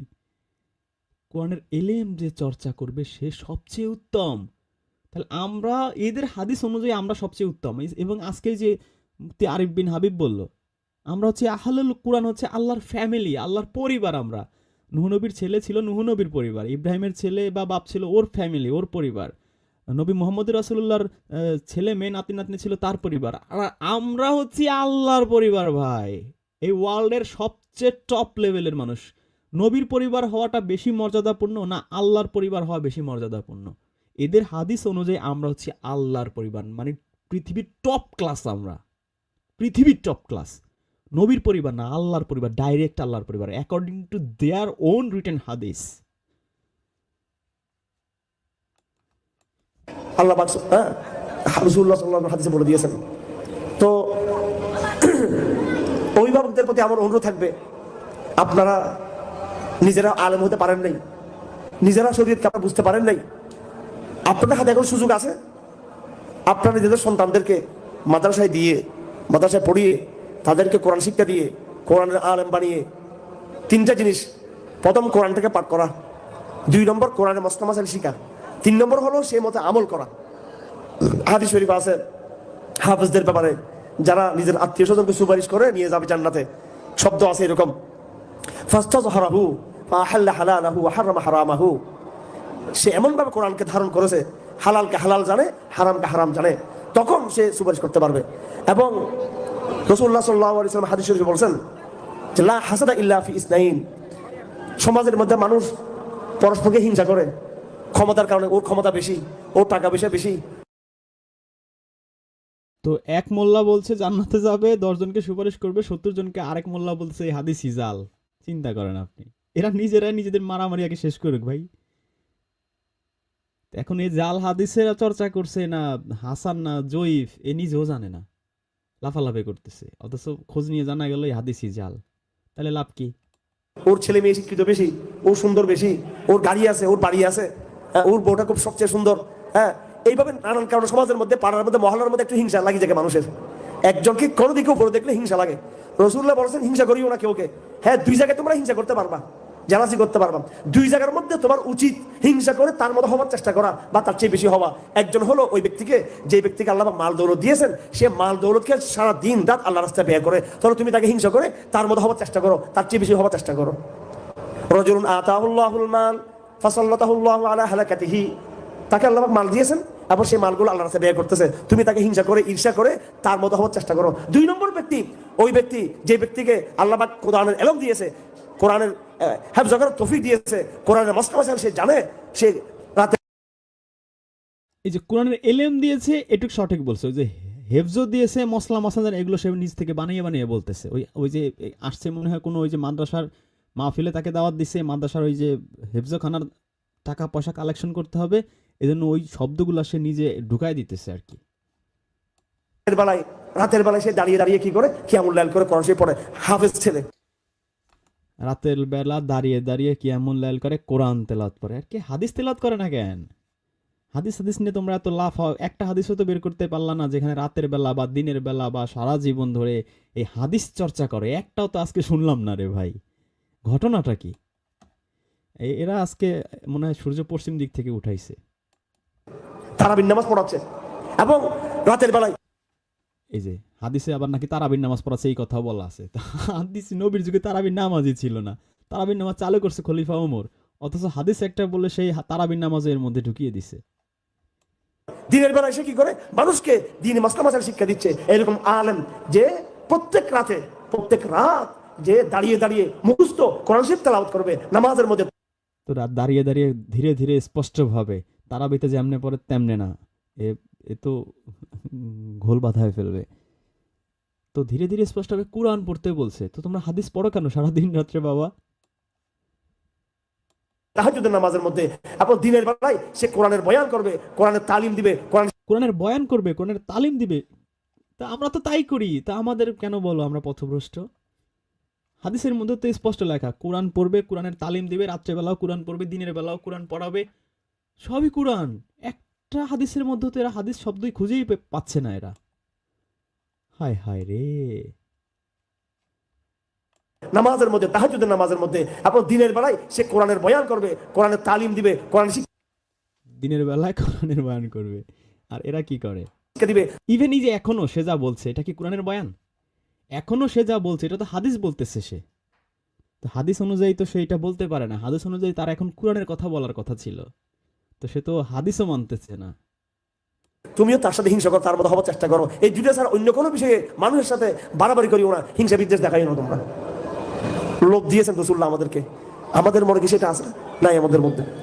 তো সেজন্য দুটো কথা, যারা আপনাদের ছেলে সন্তান আছে তাদেরকে আপনার ভালো করে আলেম বানানোর চেষ্টা করেন। যারা মাদ্রাসা কর্তৃপক্ষ আছে তাদের উচিত হলো শুধু গতানুগতিক হেফজখানা না করে আমলওয়ালা আমলদার হেফজখানা বানানো, কোনো রকমের কোনো ত্রুটি যাতে না থাকে। এইভাবে ছোটবেলা থেকে কি করা, তাদেরকে আমলদার বানানো। আমি আজকে এখানে আসার আগ মুহূর্তে আমার মেয়ে আফিফা খান ও একটা সুন্দর চমৎকার একটা দেখাইলো আমাকে, জায়নামাজ। এটা একটু খুব মানে একদম কারো মানে সুন্দর গতানুগতিক জায়নামাজ সেরকম না আর কি, একটু ভিন্ন টাইপের। তাই বললাম তোমাকে কে দিয়েছে? বলছে আপু নিয়ে এসেছে, মানে আমার বড় মেয়ে অর্ডার করতে করতে কেমনে নিয়ে আসছে। যাই হোক, তো ছোট্ট একটা জায়নামাজ, মেয়েদেরকে জায়নামাজ কিনে দেওয়া, ছোট্ট মেয়ে আমার 6 বছর মেয়ে, ওদেরকে একটা ওড়না কিনে দেওয়া, নামাজের সাথে সময় তাকে দাঁড় করানো। এমন শীতের মৌসুম পর্যন্ত আমার এই পিছিয়ে মেয়েটা সে কম্বল থেকে ওঠে নামাজ পড়তে, সে কিন্তু 5 ওয়াক্ত নামাজ তাকে কিন্তু আমরা পড়ানোর চেষ্টা করি। আবার স্বাভাবিক 1 বার 2 বার বলতে হয় নামাজের জন্য, কোনো সময় তাকে নামাজের জন্য তাকে বাধ্য করতে হয় না। তো এইভাবে ছোট বাচ্চাদেরকে নামাজের জন্য তৈরি করতে হবে। হাদিস শরীফে আছে, মুরু আওলাদাকুম বিসসালাত ওয়া হুম আবনাউ সাবঈ সিনিন, তোমাদের সন্তানদেরকে যখন 7 বছর বয়স থাকবে তখন থেকে নামাজের অর্ডার করো, নামাজের হুকুম দাও, হ্যাঁ বলতে থাকো নামাজের। ওয়াজিবুহুম আলাইহা ওয়া হুম আবনাউ 10 সিনিন, 10 বছর বয়স যখন হয়ে যাবে তখন তাদেরকে একটু হালকা হালকা মারো, তাদেরকে নামাজের জন্য মারো 10 বছর বয়সে। অথচ তখন সে নাবালেগ, 15 বছর বয়সে, 16 বছর বয়সে, তার মানে আরো 5 বছর পর সে নামাজ পড়বে, তখন থেকে মারতে বলা হয়েছে। আমরা আমার ছেলেদেরকে শাসন করি নামাজের জন্য, শাসন আমরা করি না নামাজের জন্য। এটা আমাদের ব্যর্থতা, মা বাবার ব্যর্থতা, এটা আমাদের দুর্ভাগ্য। যাই হোক, আল্লাহ সুবহানাহু ওয়া তাআলা আমাদেরকে তৌফিক দান করুন যেন আমরা আমাদের ছেলে মেয়েদেরকে দিনদার বানাতে পারি, এলম শিখাতে পারি, নিজের বাচ্চাদেরকে এলম শিখাবো। আমাদের উলামায়ে কেরাম তো অনেক বয়ান করে, যারা অভিভাবক যারা আছে তাদেরকে অনেক ফজিলত বলে, ছেলেদেরকে হাফেজ বানানো, ছেলেদেরকে আলেম বানানো। কিন্তু যারা অভিভাবক তাদেরও তো এলম শিখার দরকার আছে, মা বাবারও তো এলম শিখার দরকার আছে, দাদারও এলম শিখার দরকার আছে। ওই হেফজখানা যে চাচা মামা তার যে অভিভাবক তারও তো এলম শিখার দরকার আছে। সেই জন্য আমি বলেছিলাম আপনারা পার্ট টাইম কি করবেন, এলম শিখবেন এবং নিজের মনের মধ্যে এই দুর্বলতা রাখবেন না যে আমি মাদ্রাসা পড়ি নাই সেজন্য আমি শিক্ষিত না। সাহাবায়ে কেরাম মাদ্রাসা পড়েন নাই, তারাও কিন্তু শিক্ষিত হয়েছেন রাসূলের দরবারে গিয়ে, হ্যাঁ তারা এলম শিখেছেন, মাসলা শিখেছেন, এবার তারা দ্বীন শিখেছেন এবং তারা বড় আলেম হয়ে গেছেন। আর আমি অনুরোধ করে মাদ্রাসা শিক্ষকদের বলবো, আল্লাহর রাস্তায় এবার থামেন। আপনাকে কেউ বলে নাই জোর করে একটা বাচ্চাকে হাফেজ বানাতে, সারাদিন পিটিয়ে একটা বাচ্চাকে হাফেজ বানাতে আপনাকে কেউ বলে নাই। আর পরিবারগুলোকে নির্দেশ দিব এবং অনুরোধ করব, আপনার বাচ্চাটা হেফজ পড়তে পারতেছে না, তাও কি বারবার তাকে প্রেসার ক্রিয়েট করছেন, এটার কোনো অর্থ নাই, কখনোই কাজটা করবেন না। আরে আল্লাহ রাসূল সাল্লাল্লাহু আলাইহি ওয়াসাল্লাম তার উপরে যখন কোরআন মাজিদ নাজিল হয়েছে, কোরআন মাজিদের সূরাগুলো আয়াতগুলো মুখস্থ রাখার জন্য বারবার চেষ্টা করতেন, বারবার পড়তেন। আল্লাহ পাক জানিয়ে দিলেন সূরা কিয়ামার আয়াত নাযিল করে, লা তুহাদ্দিক বিহি লিসানাকা লিতাআজালা বিহি ইন্না আলাইনা জামাআহু ওয়া কুরআনা। নবী, কোরআন মাজিদ মুখস্থ করার জন্য নিজের উপরে জোর খাটায়েন না, নিজে বারবার বলতে যায়েন না। আপনি কথা মনে করবেন না যে বারবার বললেই মনে হয় আপনার মুখস্থ হয়ে যাবে আর মুখস্থ থেকে যাবে না। আমার কালাম ইচ্ছা করে বারবার পড়ে কেউ মুখস্থ রাখতে পারে না। ইন্না আলাইনা জামাআহু ওয়া কুরআনা, আপনার কলিজার ভিতরে দিলের মধ্যে কোরআন জমা করা এটা আমার দায়িত্ব, আমার। একটা বাচ্চা যদি হাফেজ কোরআন হতে পারে এটা তো তার সৌভাগ্য এবং তার পুরো গোষ্ঠীর সৌভাগ্য, এটা পুরো রাষ্ট্রের সৌভাগ্য, ঠিক কিনা? যদি আল্লাহ দয়া করে কোরআনুল কারীম তার দিলের মধ্যে দিয়ে দেয়। কিন্তু একটা বাচ্চাকে প্রেসার করে, পিটি, জন্মের মতো আঘাত করে, নির্যাতন করে, পায়ের শিকল দিয়া বেঁধে তারপরে আপনি তাকে কোরআন শিক্ষা দিবেন, এই জাতীয় শিক্ষার কোনো গ্রহণযোগ্যতা শরীয়তে ইসলামে নাই, কোনো গ্রহণযোগ্যতা নেই। আমাদের দেশের প্রতিষ্ঠানগুলোতে বাচ্চারা যেতে কান্না করে, কেন কান্না করবে কেন? বহির্বিশ্বের প্রতিষ্ঠানগুলোতে তো বাচ্চারা স্কুল কলেজ বন্ধ দিলে, প্রতিষ্ঠান বন্ধ দিলে বাচ্চারা কাঁদে, কারণ প্রতিষ্ঠানে শিক্ষকরা এত আদর করে বাচ্চাদেরকে, এতটা মহব্বত করে ভালোবাসে যে বাচ্চারা চায় না যে তার প্রতিষ্ঠান বন্ধ হোক, ঠিক না? আমাদের শিক্ষা ব্যবস্থাটা এরকম একটা সুন্দর পরিবেশ ফিরিয়ে আনতে হবে। সমস্ত শিক্ষক সমাজ এটাকে অ্যানালাইসিস করতে হবে, এটাকে রিয়েলাইজ করতে হবে, এটা কি স্কুলের শিক্ষক বলেন কি মাদ্রাসার শিক্ষক বলেন, সবার এটা করতে হবে। আল্লাহ বুঝার তৌফিক দান করুন, আর অপপ্রচার থেকে আমাদেরকে বিরত থাকবার তৌফিক দান করুন। বিষয়টা একটু বোঝার চেষ্টা করবেন। দর্শক, আশা করি সম্পূর্ণ ভিডিওটি দেখেছেন। আহলে হাদিসের শাইখরা কি বলেছে জি, যা বোঝার আমরা বুঝেছি। আমাদের সাথে গেস্ট আছেন, আপনারা কথা বলুন। মিলন মাঝি, মোহাম্মদ শরীফ। জি, আপনারা শুনতে পাচ্ছেন? সালামুন আলাইকুম স্যার। জি, সালামুন সালাম আলাইকুম আলাইকুম। স্যার। স্যার জি, সালাম আজকে তো আলাইকুম। আমার মাথা পুরো নষ্ট স্যার। আজকে আমার মাথা পুরাটাই নষ্ট স্যার। কেননা এই যে যারা হুজুররা এরা দেখেন আজকে হাদিস দিয়ে তারা কোরআনটাকে এমন ভাবে প্রতিষ্ঠিত করছে ভাই, যা আমার মন কলিজা একেবারে পুরা ঠান্ডা হয়ে গেছে আজকে। কিন্তু এই যে ১০ জন যে আলেম, এই ১০ জনের মধ্যে ৯ জন হাদিস দিয়ে কোরআনকে প্রতিষ্ঠিত করছে এবং কোরআনের কোনো আয়াত তারা বলেই নাই। এবং লাস্টে যে মোল্লাটা আসলো উনি কোরআনের একটা আয়াত বলছে আরকি। কিন্তু এছাড়া যারা আছে তারা কিন্তু হাদিস দিয়ে কোরআনটাকে এত সুন্দরভাবে প্রতিষ্ঠিত করছে, যা আসলে স্যার আমার মানে আজকে আমার কলিজাটা এত ঠান্ডা হইছে যে মানে ওনাদের যে কি বলে যে ধন্যবাদ দিব এটা আমার আসলে নাই কোনো। তো স্যার আপনার যে আলোচনাগুলা এগুলা স্যার আমার অন্তরের মধ্যে লাইগে যায় পুরা।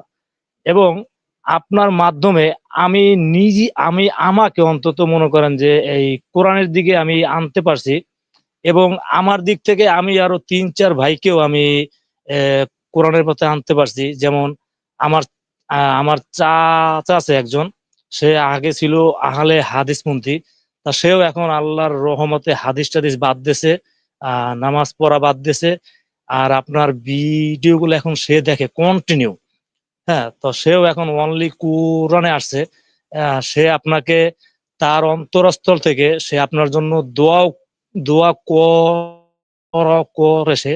হ্যাঁ, তো স্যার আমি আর বেশি কিছু বলবো না, আমার ফোনে চার্জ নাই। সালামুন আলাইকুম। জি, অনেক ধন্যবাদ মিলন ভাই আপনাকে। জি, আপনারা আর কেউ কিছু বলবেন? সালামুন আলাইকুম। সালামুন জি, আলাইকুম জি, রেজন স্যার, সালামুন আলাইকুম। জি, সালামুন আলাইকুম। আমার কথা শুনতে পারতেছেন? জি, শুনতে পাচ্ছি।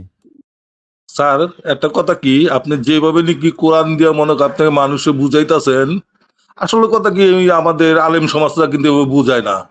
এই যে মনে করতে গেল যে সালাত হলো আরবি শব্দ, আর গেল নামাজ হলো ফার্সি শব্দ, বাংলা এলো মনে করতে গেল প্রার্থনা করা, দোয়া করা, যোগাযোগ করা। এই কথাটা কিন্তু আলেম সমাজরা বলে না। তারা কি বলে যে তোমরা নামাজ পড়ো, কপাল ঠোকাও। আসল কথা কি মনে করো, তারা কিন্তু সালাত মনে করতে বোঝে না। এই যে আমাদের চরমনে পীর সাপ, আমুদুল্লাহ সাপ, আরো সাপ, না, এরা আজকে কি আমাদের বিষয় তো ওই যে নামাজ, রোজা, হজ, যাকাত না। আজকে বিষয় হচ্ছে যে না কোরআন না, বুঝে এটা পড়া, এটা না বলতেছি বুঝে কি পড়া। কারণে, আসল কথা কি, এরা কয় কি কোরআন একটালে কিছু পাওয়া যায় না। এই যে আজকের মনে করতে গিয়ে এরা যে আলোচনাটি করলো, কোরআন নিয়ে যে আলোচনা করলো, মনে করতে গেল কিছু কিছু লোক মনে করে আয়াত নিয়ে কিন্তু গবেষণা করে নাই। সব বলে কি মনে করতে গিয়ে এমনি আলোচনা করে গেল। হাফেজের মায়ের মনে করতে গিয়ে নূরের তাজ দিব, তাদের সূরা ইখলাস পড়লে তিনবার পড়লে ১ খতম কি দিব, এডি যত মনে করতে গেলে লাউয়াল হাদিস দিয়ে মনে করতে গেলে কি মানুষের পথভ্রষ্ট করতেছে। আল্লাহ কোরআনে এক জায়গায় বলে নাই যে মনে করতে তুমি এই আয়াত পড়ো, আয়াত পড়ো, আয়াত পড়ো, ইয়া পড়ো, তোমার ইয়া দিব, এই দিব, ইয়া বলে নাই। আল্লাহ বলছে তোমরা ঈমান আনো, সৎকর্ম করো, আর আমি যে রিজিক দিয়েছি তা থেকে তোমরা ব্যয় করো। ব্যয় করবো কোন কোন জায়গায়, এটাও আল্লাহ বইলা দিছে। অথচ তারা কোরআন নিয়ে তারা চিন্তা ভাবনা করে না, কোরআন নিয়ে গবেষণা করে না। এই কারণে আজকে মনে কর থেকে কি তারা পথভ্রষ্ট হয়ে গেছে গা, তারা শয়তানের অনুসারী হয়ে গেছে গা। আর আমরা যখন কি কোরআন নিয়ে গবেষণা করি, কোরআন নিয়ে চিন্তা ভাবনা করি, তখনই বলে এরা কি হয়েছে গা, পথভ্রষ্ট হয়ে গেছে গা।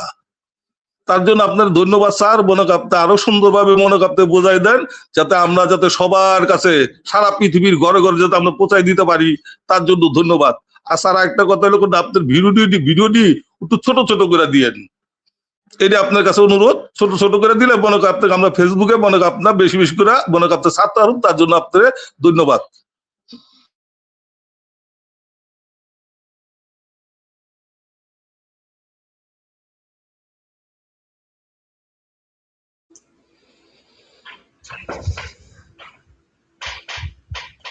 জি, সালামুন আলাইকুম। জি, সালামুন আলাইকুম। বলুন। ধন্যবাদ রিজওয়ান স্যারকে আজকে এই চমৎকার একটা লাইভ করার জন্য। মনে হচ্ছিল যে এতক্ষণ ফ্রুটিকা ইফেক্ট দেখতেছিলাম, যে হুজুরেরা এগুলো কি বলতেছে, যে আহলে কোরআন আল্লাহর মানে আমাদেরকে তো একেবারে আল্লাহর পরিবারভুক্ত করে দিল, আলহামদুলিল্লাহ। তো এখানে একটু যদি আমি আপনি যদি কাইন্ডলি ওই ইবনে মাজার হাদিসটা দেখান, যে এখানেও তারা জালিয়াতি করছে, মানে বলছে হাদিসটা আহালুল কোরআন, আবার অনুবাদে লিখে রাখছে অন্য কথা, মানে বাংলা দিয়ে যখন অনুবাদটা করছে, কিন্তু যখন সে পড়তেছিল ওখানে কিন্তু আরবিতে আহালুল কোরআন শব্দটাই আছে।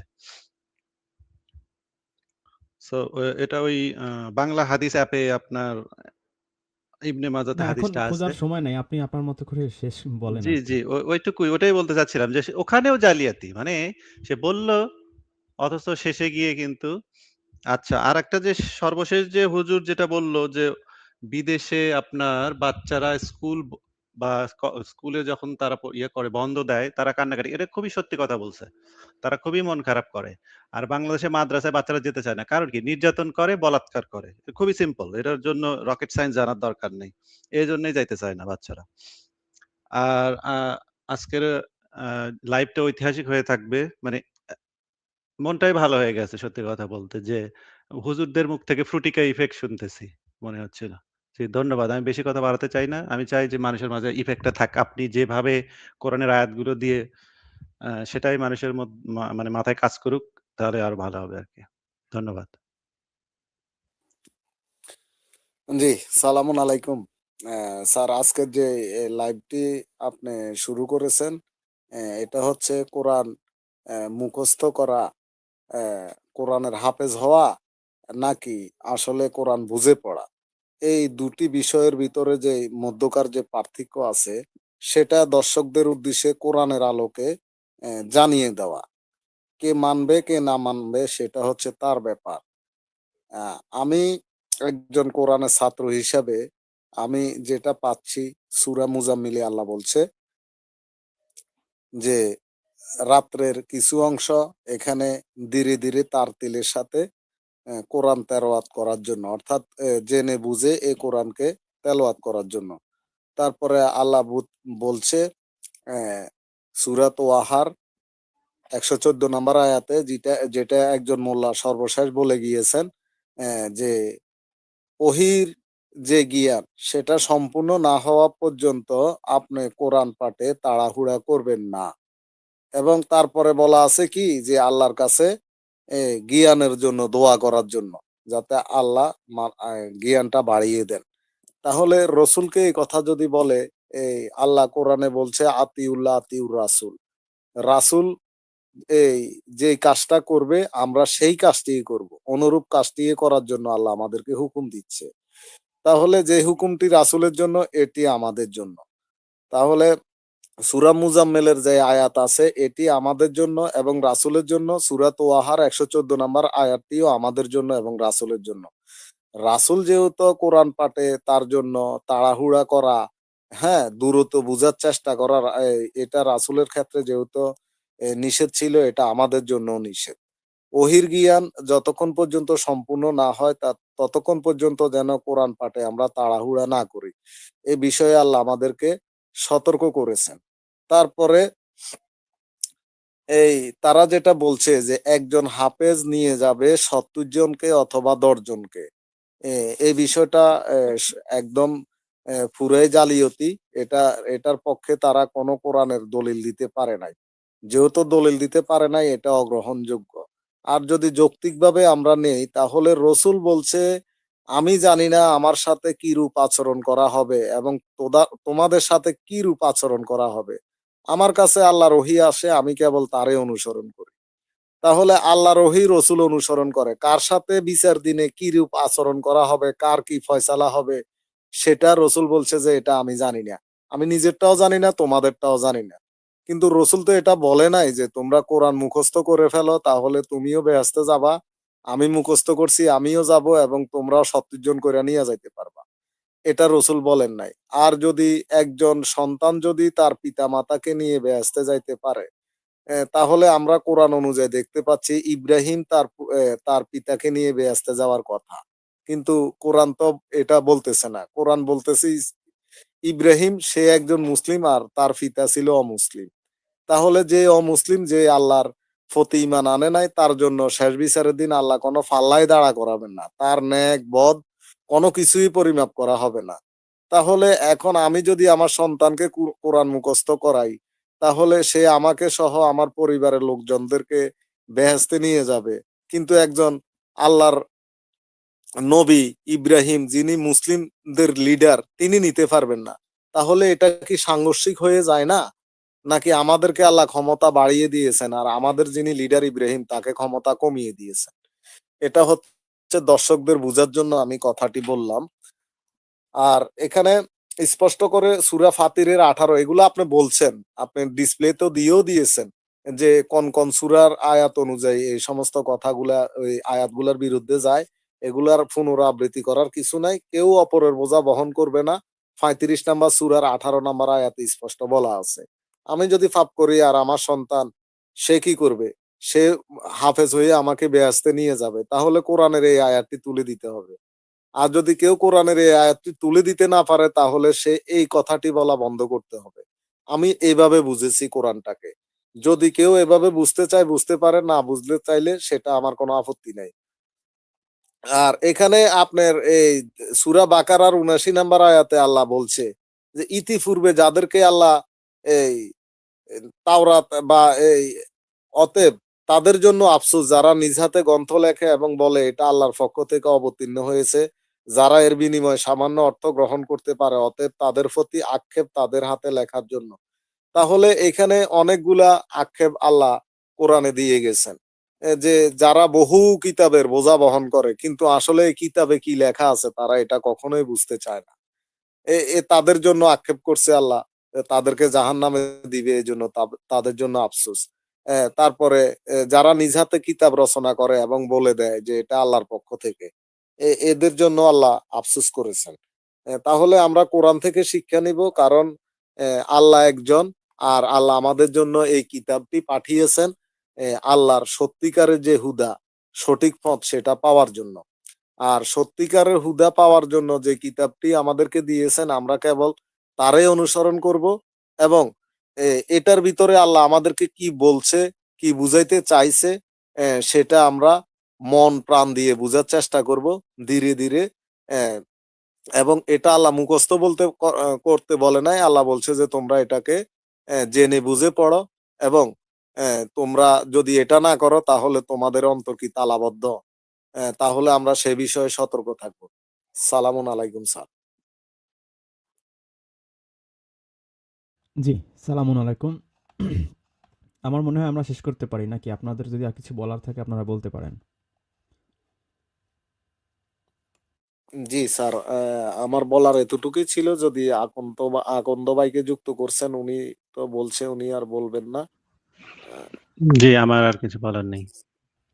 ঠিক আছে, যারা আমাদের সাথে ছিলেন সবাইকে অনেক ধন্যবাদ। যারা কমেন্ট করেছেন, আমি সবার কমেন্টের রিপ্লাই যদিও দিতে পারিনি, ক্ষমা সুন্দর দৃষ্টিতে দেখবেন। আল্লাহ রাব্বুল আলামিন বাঁচিয়ে রাখলে ইনশাল্লাহ আবার দেখা হবে। জি, সালামুন আলাইকুম।